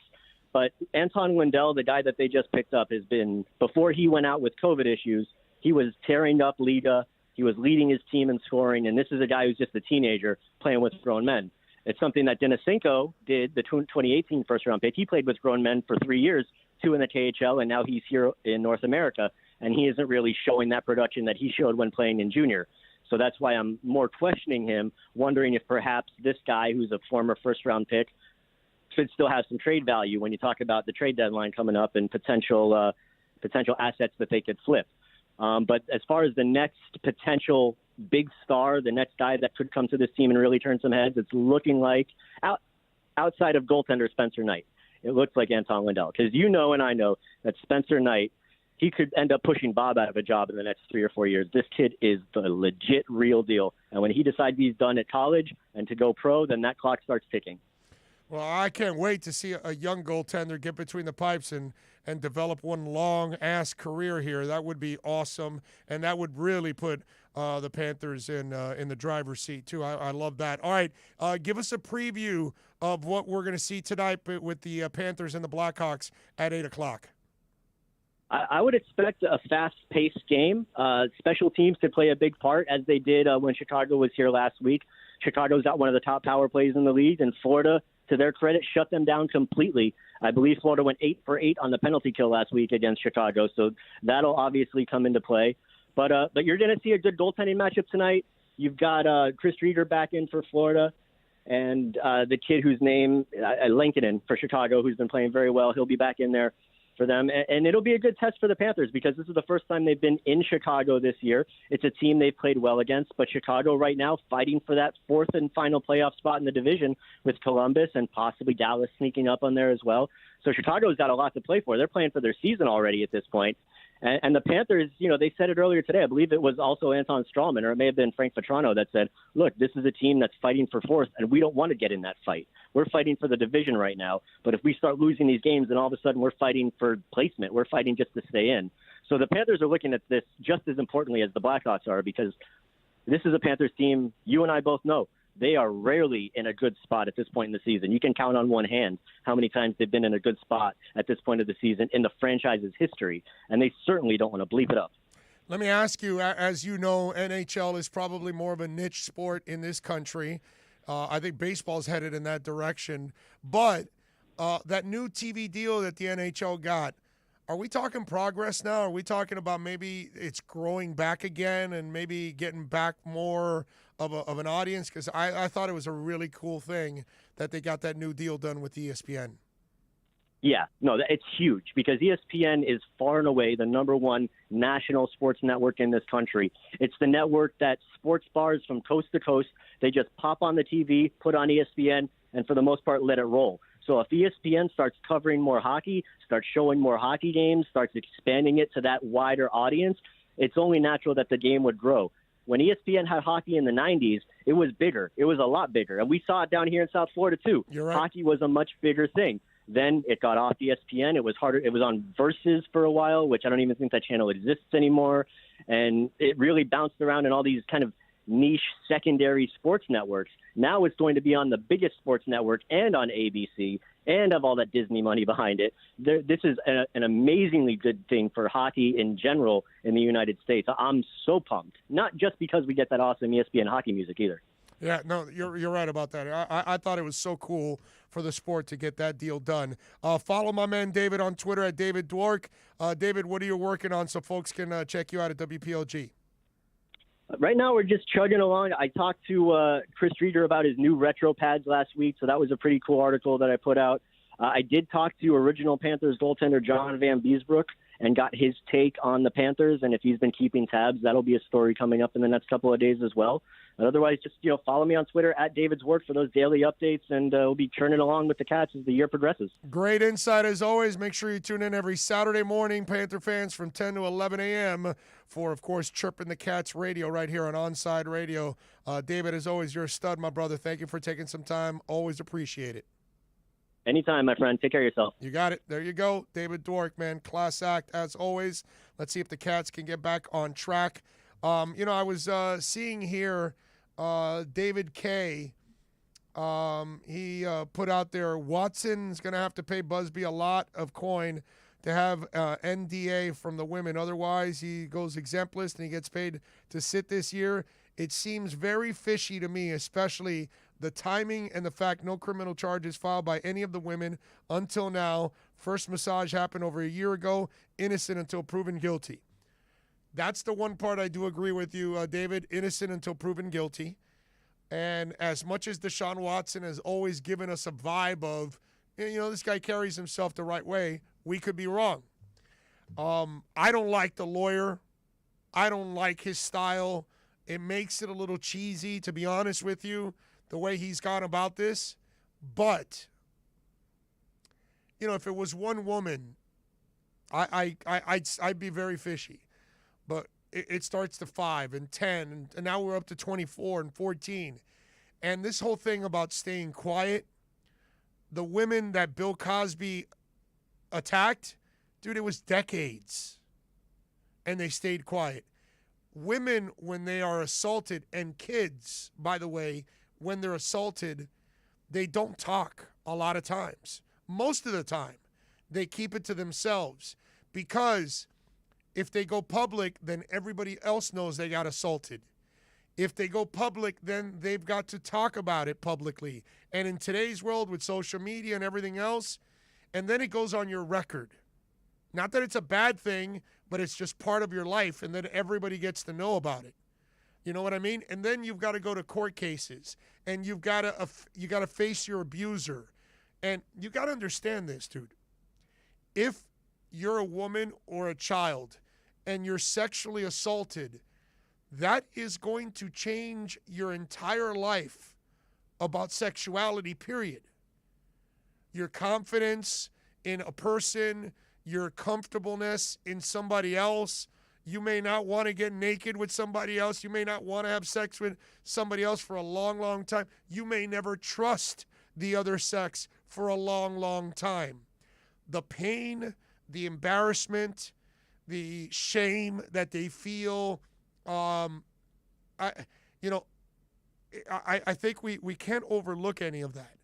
And so a lot of these people that get abused, they keep it inside of them and they never talk about it. There are millions of people walking around that were sexually abused and never told a soul. Okay? Millions. Not everybody comes forward because the child that get sexually assaulted does not want to come forward because they feel embarrassed. They feel like it's their fault. The women, the same thing. They kind of feel like it's their fault. And none of it could be, it's all further from the truth. But the reality is, we cannot assume that these women stayed quiet and then now they're coming forward just for money. We can't assume that. Because when it comes to sexual assault, it is very, very, very, very common that they stay quiet. So please don't do that. Don't do that, okay? Don't assume that they're all, in for money. Maybe some are. Maybe some were sexually assaulted. We don't know, man. We don't know. And I don't know if we're going to find out because you really need proof. And I don't know if any of the women were able to gather proof. If they were, then that will help the case. It will help us understand where they stand, where Deshaun stands. But right now, of course, Deshaun is innocent. But we can't say that he's innocent beyond a doubt because we don't know. And don't blame the women for coming forward now, okay? Because they kind of feel empowered as more come on and they come forward, others will join because they're together. But a lot of these women, if they were sexually assaulted, I'm not surprised if they would have stayed quiet, okay? I mean, we could have somebody right now that's watching this show and listening that's been sexually assaulted and they never told a soul. It's very common, man. So don't assume that. It's not fair to people because it's not just women. It happens to men. It happens to kids. And more often than not, they stay quiet, man. Seriously. David says, can't disagree, Big O. Just a gut feeling that this doesn't add up. I listen, I'm telling you, that lawyer turns me off completely. Let's see. One guy says, what do you think of Colin Cowherd saying the Dolphins should draft Justin Fields? Manuel, this is what I put out to you on the text line, and I'll say it to the rest of you. Why are you listening to Colin Cowherd? Seriously. Why? Why? Lazy talk show host that doesn't do his homework, just says stupid-ass shit just to get you to respond. He's like a troll. You know what I mean? Not that he really knows what the hell he's talking about or follows it. Doesn't, dude. He follows anything in L.A. Outside of L.A., he doesn't really follow anything else. He probably depends on his producers. You know what I mean? I've seen that guy say so many stupid things that I can't even bother to watch it anymore. You know what I mean? And I'd like to support Joy Taylor, at least, because she's cool and she's from here. You know? But whatever, But outside of that, that would be the only reason I would stop for a moment if I catch Joy talking. Then, yeah, let me hear what Joy has to say. But then once the idiot starts, I'm out. It's like, seriously, why are you watching that? Why are you listening to that? All right, let's take a quick break. M&S Air Conditioning, folks. We had to take some steps here, and we're all washing our hands, or at least most of us. Most of us wearing masks and trying to maintain social distance. But one of the other things that you can do here is actually purify the air in your home, purify the air at work, so that way less bacteria is flying around, less contaminants are flying around, and that's why you should install a high-efficiency polarized air filter.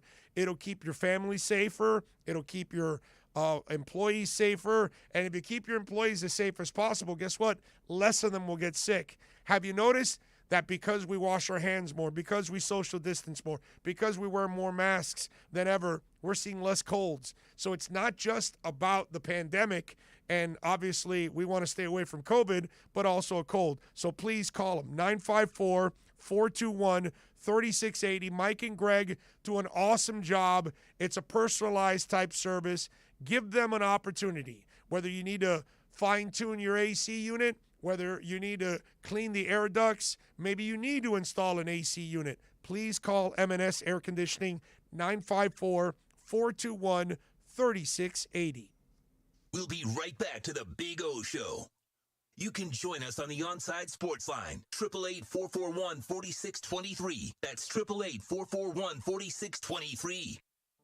Big news, Miami fans! Body Armor is proud to be the new official sports drink of Major League Soccer and Inter Miami CF. It doesn't matter if you're a player or a fan, Body Armor sports drink will hydrate you with potassium-packed electrolytes, antioxidants, and no artificial sweeteners, flavors, or dyes. Whether you're at home or in the starting lineup, Body Armor sports drink will hydrate you from kickoff to the final whistle. Body Armor, now the official sports drink of Inter Miami CF, available at your local Publix.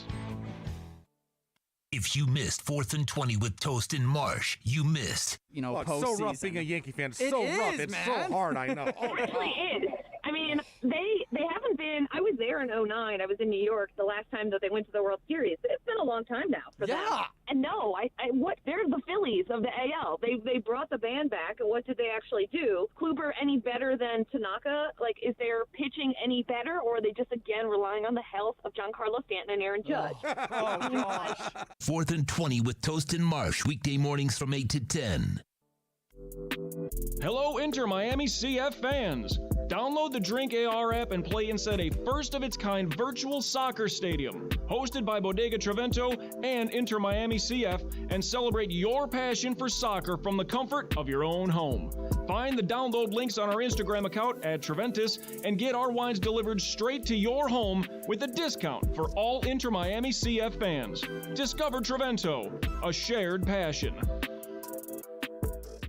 Hey, it's Big O. You know, air quality in your home or business is so important now, folks. That's why you've got to call M&S Air Conditioning. Let them install a high-efficiency polarized air filter in your AC unit that attracts, captures, and destroys biological contaminants to improve your air quality. M&S is always on call from 7:30 a.m. till 9 o'clock p.m. and, of course, emergency Sundays. Call for more info on high-efficiency air filters and their preventative maintenance plans. Visit M&S Air Conditioning at ac-florida.com.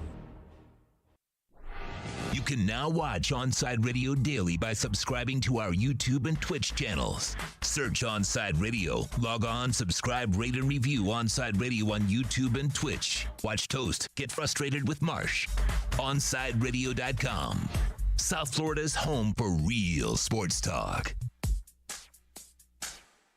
You can connect with us at OnsideRadio.com by sending us a text at 844-416-8123. Save it on your cell phone, 844-416-8123. No better place to send your comments, ask questions, win prizes. OnsideRadio.com, the only choice for the South Florida sports fan.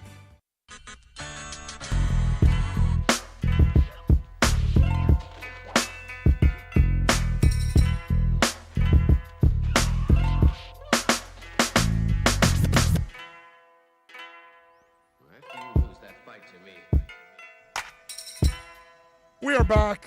I promise you, you'll be safe. Then shall it. If you want to get in, it's simple, folks. 888-441-4623 is the text line. 888-441-4623. Of course, you can reach out to us. I'm sorry, 888-441-4623 is the phone line. Text line is 844-416-8123. Of course, on Twitter at Big O Show. And those of you watching on YouTube, thank you as always. Don't forget to smash that like button. Smash, smash, smash. That helps the algorithms and all that good stuff to get them to put it out more to more people and get the traffic going. Don't forget to subscribe. We need to get to 1,000 as soon as possible. A lot of flexibility after you get to 1,000. Big O, I haven't texted you in a while, but it's great to see you and the rest of the crew back. 100% in the sports radio world. You guys are number one in my book. Thank you, Super V. Appreciate you chiming in. What's your opinion on the Dolphins signing former UTEP quarterback Kay Loxley? I don't know, bro. I don't know. Changing positions to wide receiver. He's the son of Maryland head coach Mike Loxley. Okay, well, he's the son. Nice. Did you say it in my ear or did you say that out loud? Said that out loud. Good. Okay, there, you got it. You know what I mean? Most of these guys that they're signing, like the Houston linebacker, we'll see how they translate. Until we see them actually play on the field, then we'll get a better feel for them right now. And we'll see how Will Fuller translates. Yeah. And listen, what do you want me to tell you about a quarterback? I'm a Tua guy. So to me, it doesn't matter, And what would the Loxley kid do? Compete with somebody for backup with Brissett or something? I don't know. He's like Tito says, he's switching positions. I don't know. We'll see. Big O, if you had your way with this draft, what are you doing and who are you picking? Well, if I had my way, I'd trade down from 3, and I'd get more draft picks, 7, 8, or 9, and then I don't know who's available. That's the thing. It's really easy for me to say if I had my way, then I'm creating some kind of fantasy thing. I don't know who's available if I trade down to 7, if I trade down to 8, if I trade down to 9. I don't know what the Dolphins are going to do. So it's fantasy at that point. But I would love to trade down. At 18, I would love Zaven Collins.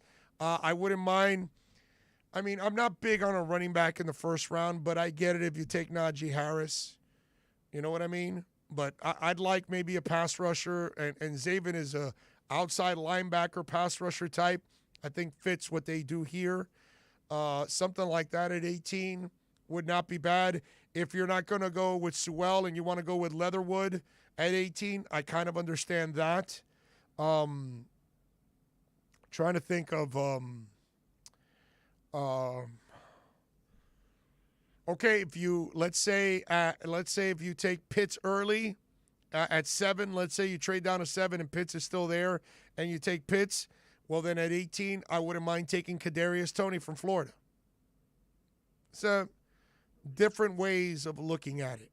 You know what I'm saying? It all depends on what you do early to then maybe it changes what you do at 18. You say Kadarius Toney at 18? Yeah. I wouldn't mind. He's going to go Bit of a reach. I know that, but he's not going to be there 36.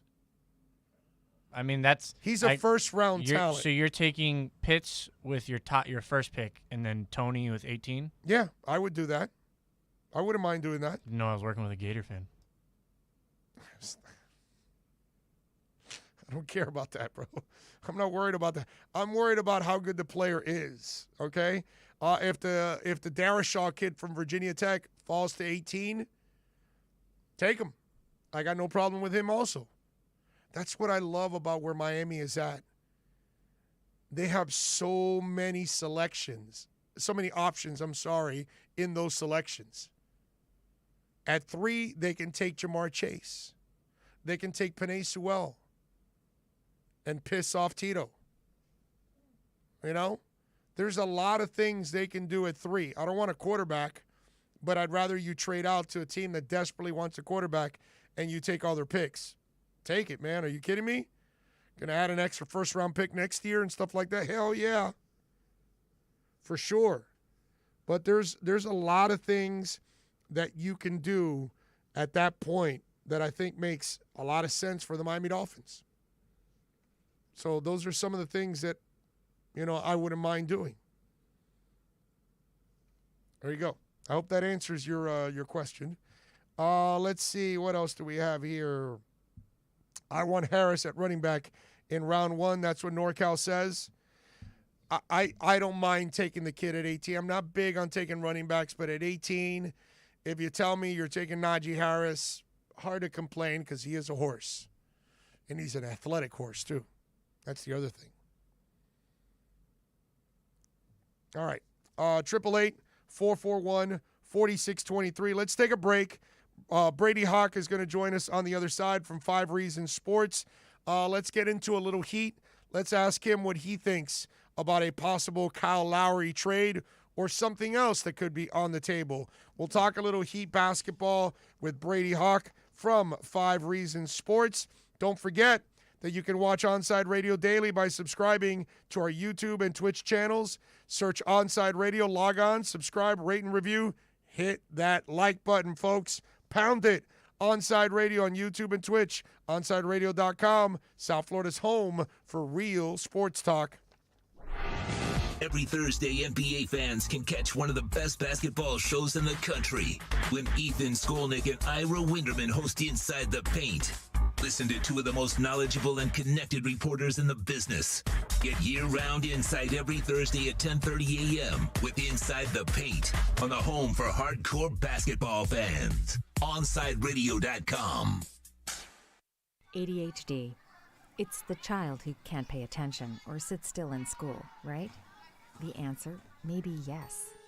Attention Deficit Hyperactivity Disorder, or ADHD, can be complicated and it can last a lifetime. Living with a condition can sometimes be a challenge. It may take years to accept a formal diagnosis, and it's not always easy to find the right treatment plan. Did you know that up to 75% of children and adolescents with ADHD have at least one additional mental health condition that also requires a comprehensive approach to treatment? ADHD guidelines were recently updated to reflect the need to screen for associated disorders. Be sure to talk with your child's doctor about proper screening and visit more2adhd.com for additional information. That's more2adhd.com. This message has been brought to you in partnership with ADA, ACO, and CHAD. Big news, Miami fans! Body Armor is proud to be the new official sports drink of Major League Soccer and Inter Miami CF. It doesn't matter if you're a player or a fan, Body Armor sports drink will hydrate you with potassium-packed electrolytes, antioxidants, and no artificial sweeteners, flavors, or dyes. Whether you're at home or in the starting lineup, Body Armor sports drink will hydrate you from kickoff to the final whistle. Body Armor, now the official sports drink of Inter Miami CF, available at your local Publix. Inter Miami CF, your official furniture and mattress store, is here. City Furniture is your #1 home source for the trends you want at the prices you'll love, including exclusive City Furniture collections, the widest selection of styles, affordable home accents, mattresses starting at just $99 and more. Create the home of your dreams fast with next-day delivery, plus get 60 months special financing with no down payment. Because City Furniture is here to make it easy so everyone can live life like this, visit cityfurniture.com. If you missed 4th and 20 with Toast and Marsh, you missed. And the top trait they're looking for in a partner is someone that can cook better than them. Wow. Yeah. How are you at cooking? I'm okay. I cook all my stuff. What's your best dish? If I had to say, Marsh, this you're gonna eat in tonight with a girl. All right. Well, if I'm cooking for a girl, then I'm not cooking. 4th and 20 with Toast and Marsh, weekday mornings from 8 to 10. With Make-A-Wish, the impossible becomes possible. A girl battling cancer can become a race car driver battling the course. The boy showing all the nurses his fire trucks can take the helm of a real one. Wishes can give kids with critical illnesses the strength to keep fighting, get better, and grow up. Where there's a wish, there's a way. Wishes need you. Visit Make-A-Wish at wish.org. Keeping you informed in the world of sports.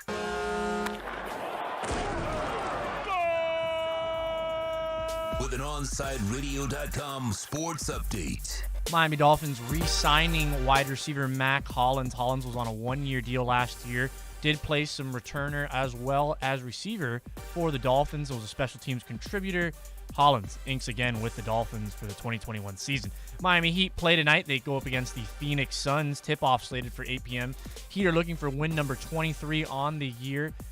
Heat going as a slight favorite according to Vegas. Heat are also monitoring trade reports regarding Kyle Lowry as well as Rockets guard Victor Oladipo. Florida Panthers play tonight. They take on the Chicago Blackhawks. That puck drop is slated for 8 p.m. Panthers going as a betting favorite according to Vegas. With your Onside Sports Update, I'm Tito Vanach. Coming up next, it's more of the Onside Zone with the Big O right here, OnsideRadio.com.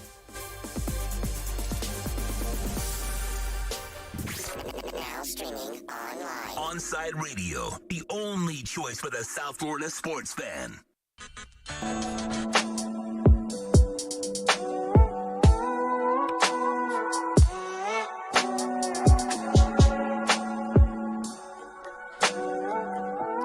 Alrighty.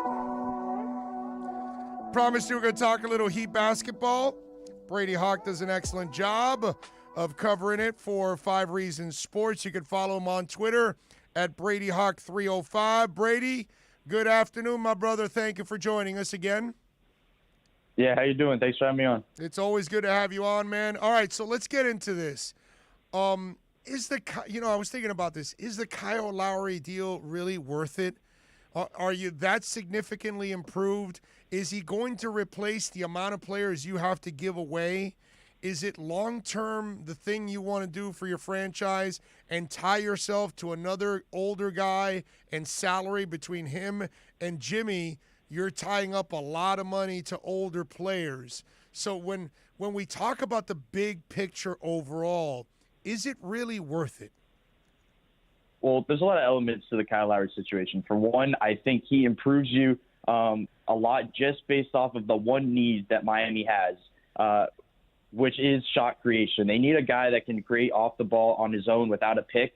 And Kyle Lowry is capable of doing that. It's a guy that you could put next to Jimmy Butler, who has a great relationship with him that's been made known, a great relationship with Bam Adebayo that's been known, and you're adding a defender at the top of the key to help with point of attack defense. So I do think it makes sense right now.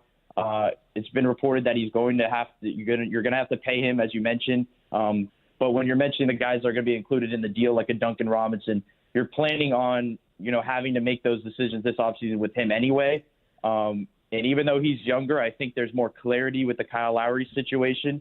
I do think long term, even though he's 34 years old, that some may not think, I do think he makes you better long term because I think he is a player that will age well, unlike some other ones that we've discussed. But I definitely do think it makes a lot of sense, and I think it's going to be heating up more and more as we get closer to the deadline. And does it send the signal that the youth movement is over?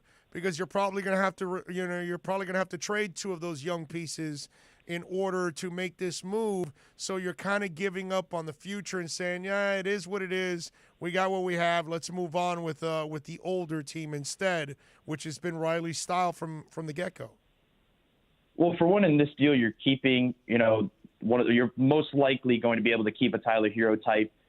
Surprisingly, you'd probably be able to keep a Kendrick Nunn type. It's been reported by us on 5 Reasons Sports that it would probably include Duncan Robinson and Precious Achiuwa headlining that deal, which also with the fillers with either an Olynyk or an Iguodala, which makes that the part I think that's going to be, headlined. I think the Olynyk type thing, because they don't have a big other than Bam if you're trading away Precious and Olynyk. You're basically telling yourself that you're going to rely on Chris Silva in the backcourt, but that's in the front court.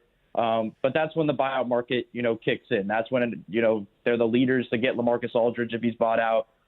Another older guy that you're going to get a veteran.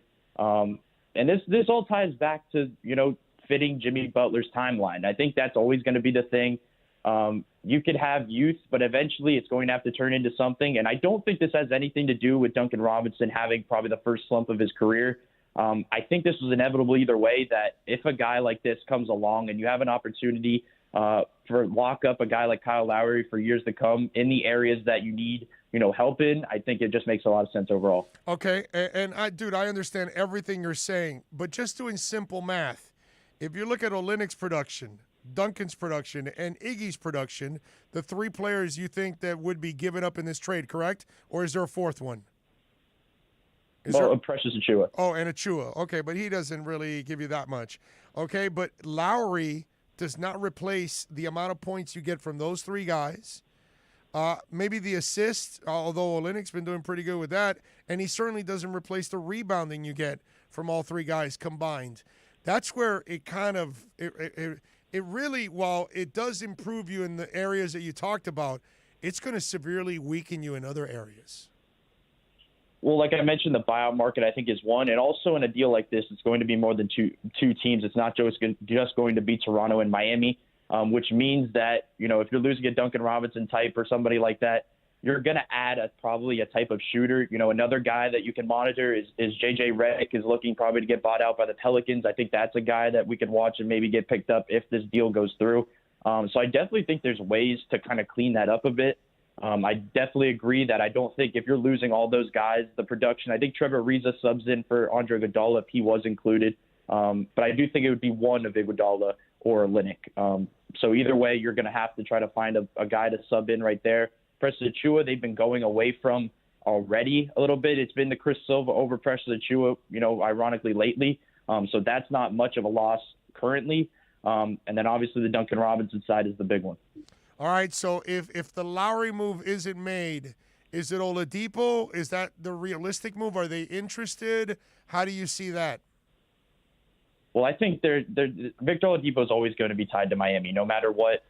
Miami has the upper hand. They're always just going to keep that as their, in their pocket kind of deal. Victor Oladipo clearly makes it clear that he wants to be in Miami. It just comes down to, does Miami want Victor Oladipo in Miami? And I think that's where it's going to come down to with the Kyle Lowry situation. I think that's the deal that's going to become loudest.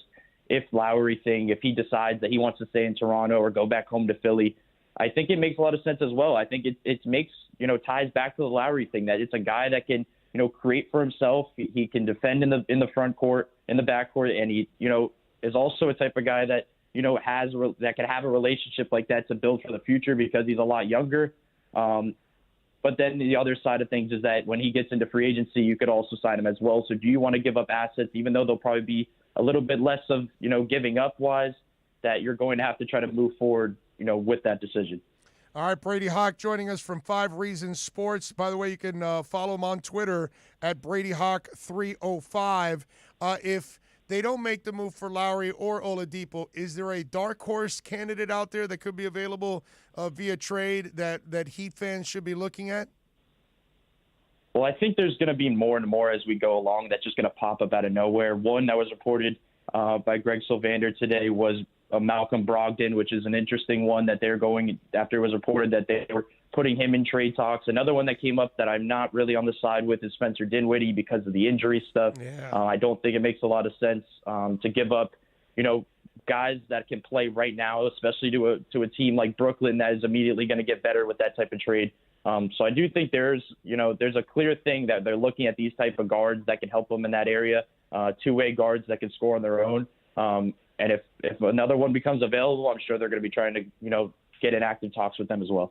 And Brady, look, I understand what you're saying. If they make this trade for Lowry, they could go into the buyout market and maybe Aldridge or J.J. Redick or somebody else they're able to add. So, but just give us an assessment of what you think. What is this Heat team's max right now, the way it stands, or minus those players with Lowry? What's the difference? How much farther can they go in your eyes in this Eastern Conference? Well, I think what we're looking at, not to talk about the bubble, but we still have not seen what they're capable of doing in this type of environment in a real playoff setting. I do think that there is, even though the trade talks are the only thing everybody wants to discuss, that if this current team was to go forward, I think they could battle with a lot of these teams in the playoffs. I think Duncan Robinson is not going to be shooting like this for long. If he stays with this team, this is a slump. This is a guy that shoots the ball well that's not going to be like this forever. Kendrick Nunn has his ups and downs, but he's going to get back on track as well. So I do think they'd be able to go far.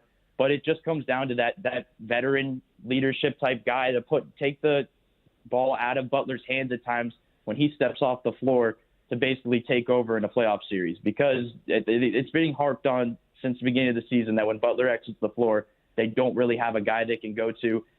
Duncan Robinson will never be that guy, even though there's clear strengths in other areas in the catch and shoot. It's just that there's a more clear way of going in the near future when you have a guy like Kyle Lowry or Victor Oladipo or others. All right, good stuff as always from Brady Hawk. What are you working on there at 5 Reasons, my brother, so folks can check you out, Brady? Yeah, just articles every day at 5reasonsports.com. Like you mentioned, Twitter at BradyHawk305, and always on the streams on 5 Reasons Sports YouTube. What's the prediction tonight, brother? The Suns are 28-13. Heat are struggling. Do they get the W tonight? I do think they do. I think this is going to be a very tough game, the Jay Crowder comeback, things like that. But I do think this is the type of game where some of these guys were being discussed in trade talks. It may take a toll on them, but I think it's taken a toll on them already to this point, where you may see some explosion games to kind of, send it back up to the front office to try at least before things go through. Well, the Suns are 13-5 on the road. Miami is 12-10 at home. That's something to look at right there. Brady, as always, my brother, thank you for taking some time. We really appreciate it. Yeah, thanks. Have a good one. You got it. 13-5 on the road, the Suns. The Suns have a better road record than the Heat have a home record. This is one game that I'm really nervous about. Well, here's the thing, though. I mean, it's a regular Duncan, season game, so it's not the end of the world. I mean, no, and Duncan Robinson is Klay Thompson. We talked about this. Oh, We're good. You know that. I mean, that's already automatic that he's Klay Thompson. He's hit his ceiling. He's the future Klay Thompson of the East. We all know that. I'll pack his bags for him. And remember, he is doing something to kind of bring everything full circle. Do you know who Klay Thompson's dad is? Michael Thompson. Do you know where Michael Thompson played? For the Lakers. Before that? The Heat. Before that? The Raptors. Before that? I don't even know. I don't think he played for the Raptors. I don't think he played for either. I don't know. No, I don't know then. Played for Jackson High. He was part of the Jackson 5. Good for him. That's right. An illegal basketball team with 3 overage Bahamians, and they dominated high school basketball down here. And this was back in the 70s, a little before your time. Let's see, Duncan is trying to become the Klay Thompson, which then brings it back to full circle. That Michael Thompson was down here with the Jackson 5 from Jackson High. So now here is the future Klay Thompson in the backyard where Michael Thompson used to play. You see what I'm saying? You see the connection? Yeah, trade him, please. All right, there you go. Penei Sewell and Duncan Robinson, 2 of Tito's favorite players on the planet. That's what it's all about. All right, let's take a break. We'll come back. Your phone calls, your texts, your tweets, all of that when we come back on the other side right here on the Onside Zone. We'll be right back to the Big O Show. You can join us on the Onside Sports Line, 888-441-4623. That's 888-441-4623. For over 20 years, Mr. Glass has been committed to the safety and satisfaction of our clients. Our products are the culmination of innovative engineering, aesthetic appeal, and the highest levels of quality. Through our legacy, Mr. Glass strives to impart the true meaning of quality, service, and sustainability to new generations. Reputation, experience, and trust is why clients choose Mr. Glass. Live the future now. Locate a dealer near you today. If you missed Chirping the Cats radio with David Dwork, then you missed this. Through the 2017-18 season, Barkov was 54% success rate in shootouts, 19 for 35. 19 shootout goals through the first 4 or 5 years of his career. Since then, Bupkis. I mean, he used to be the guy that came out with some of the most inventive, crazy moves. You remember that one where he slapped his stick on the ice with just leaving the puck alone for going backhand? I want to say it was on Marc-Andre Fleury. I mean, he's turned goalies inside out. He can use a move more than once. Clearly, somebody told him that about the backhand move. Seems to be the go-to. And I mean, I asked Barkov about it a couple of weeks ago, right before the season started. I asked him, dude, you've been struggling. What's the deal? And he said, goalies maybe got in my head a little bit. I was thinking that they were reading me. I was trying to read them. Shook his confidence. He said it. Running out of moves is not really an excuse when you've got the skills that you can pull off basically whatever you want. Chirping the Cats radio with David Dwork. Saturday mornings 10 to 11 at OnsideRadio.com. Can I get a captain? Captain and what? Captain and Ginger. I can't hear you. Captain and Ginger. He was a captain and Ginger. Captain and Ginger. He was a captain and Ginger. Captain Morgan, official partner of Major League Soccer.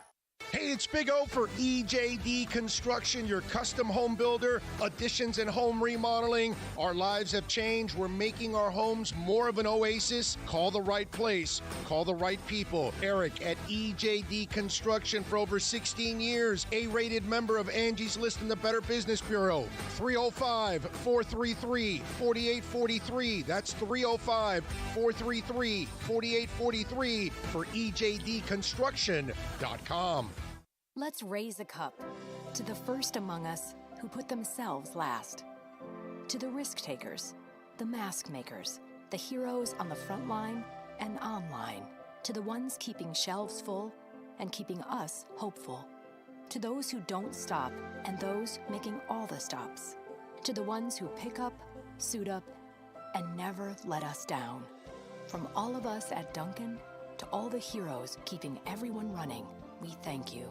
Hey, it's Big O. You know, air quality in your home or business is so important now, folks. That's why you've got to call M&S Air Conditioning. Let them install high-efficiency polarized air filter in your AC unit that attracts, captures, and destroys biological contaminants to improve your air quality. M&S is always on call from 7:30 a.m. till 9 o'clock p.m. and, of course, emergency Sundays. Call for more info on high-efficiency air filters and their preventative maintenance plans. Visit M&S Air Conditioning at ac-florida.com. At Baptist Health, we are ready. To serve. To treat. To safely proceed with your procedure. We're ready for ER visits and office visits with skilled surgeons, advanced medicine, and multidisciplinary teams. We're ready for new arrivals and new recoveries. We are ready. We're ready to diagnose, treat, and manage anything that comes our way with exceptional care and comfort. With the same preparedness and compassion you've come to expect from Baptist Health. And we are ready. We're ready. We're ready to care for you. You're listening to OnsideRadio.com. Catch up anytime by downloading the MyTuner Radio app. OnsideRadio.com, South Florida's true hometown station.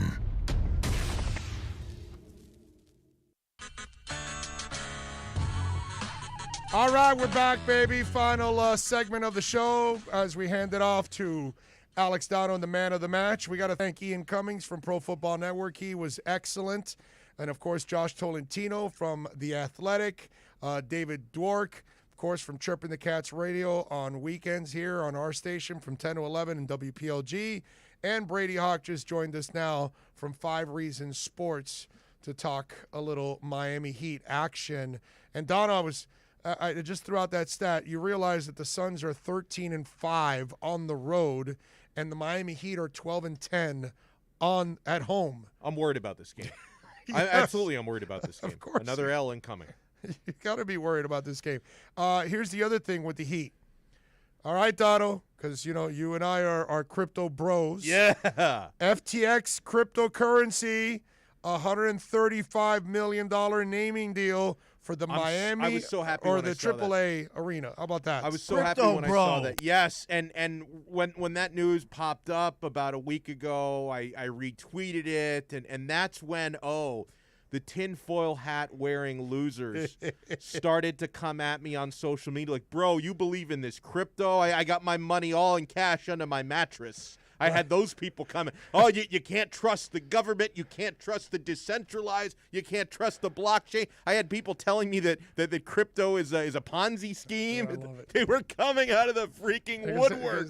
When you don't know about it, you don't want to find out about it. You don't educate yourself. These are people that would have preferred that Pornhub sponsor the arena. Do you remember that?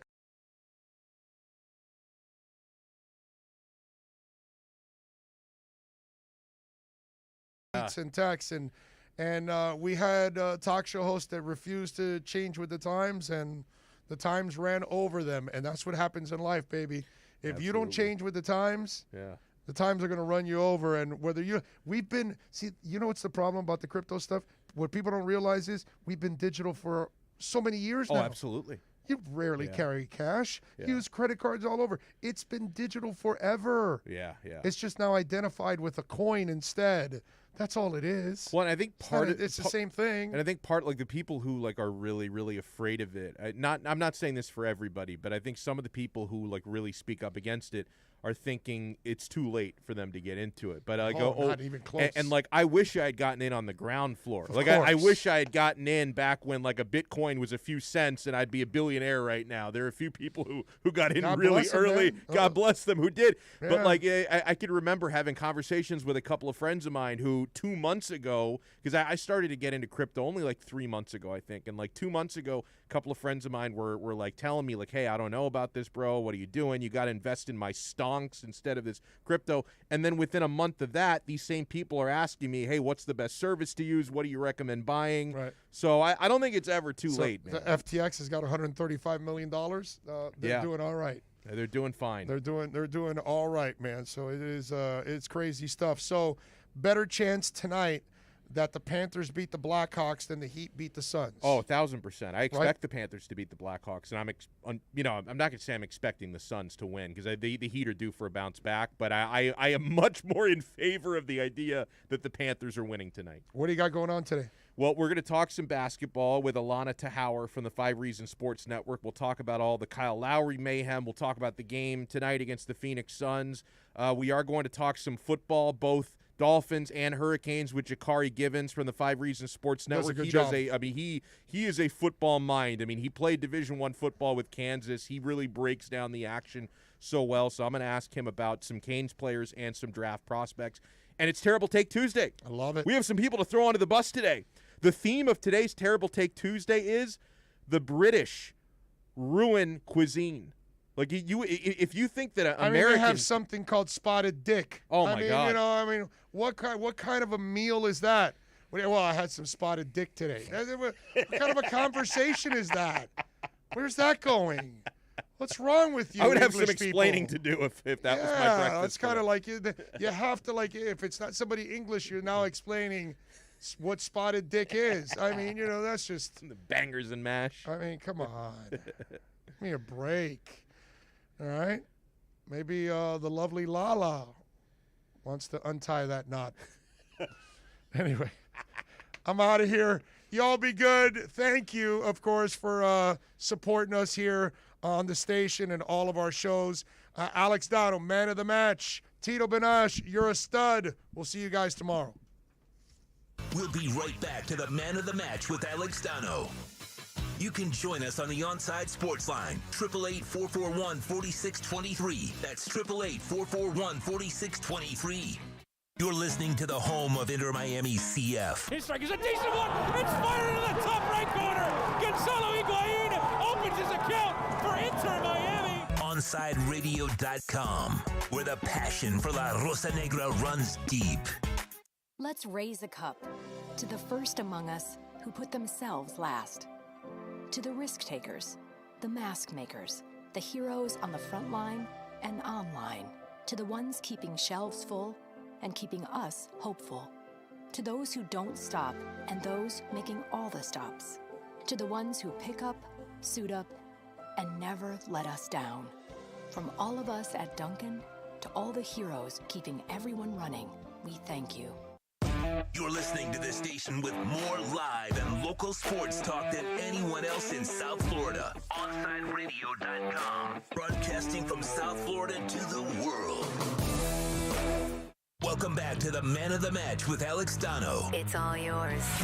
Just keep it right here.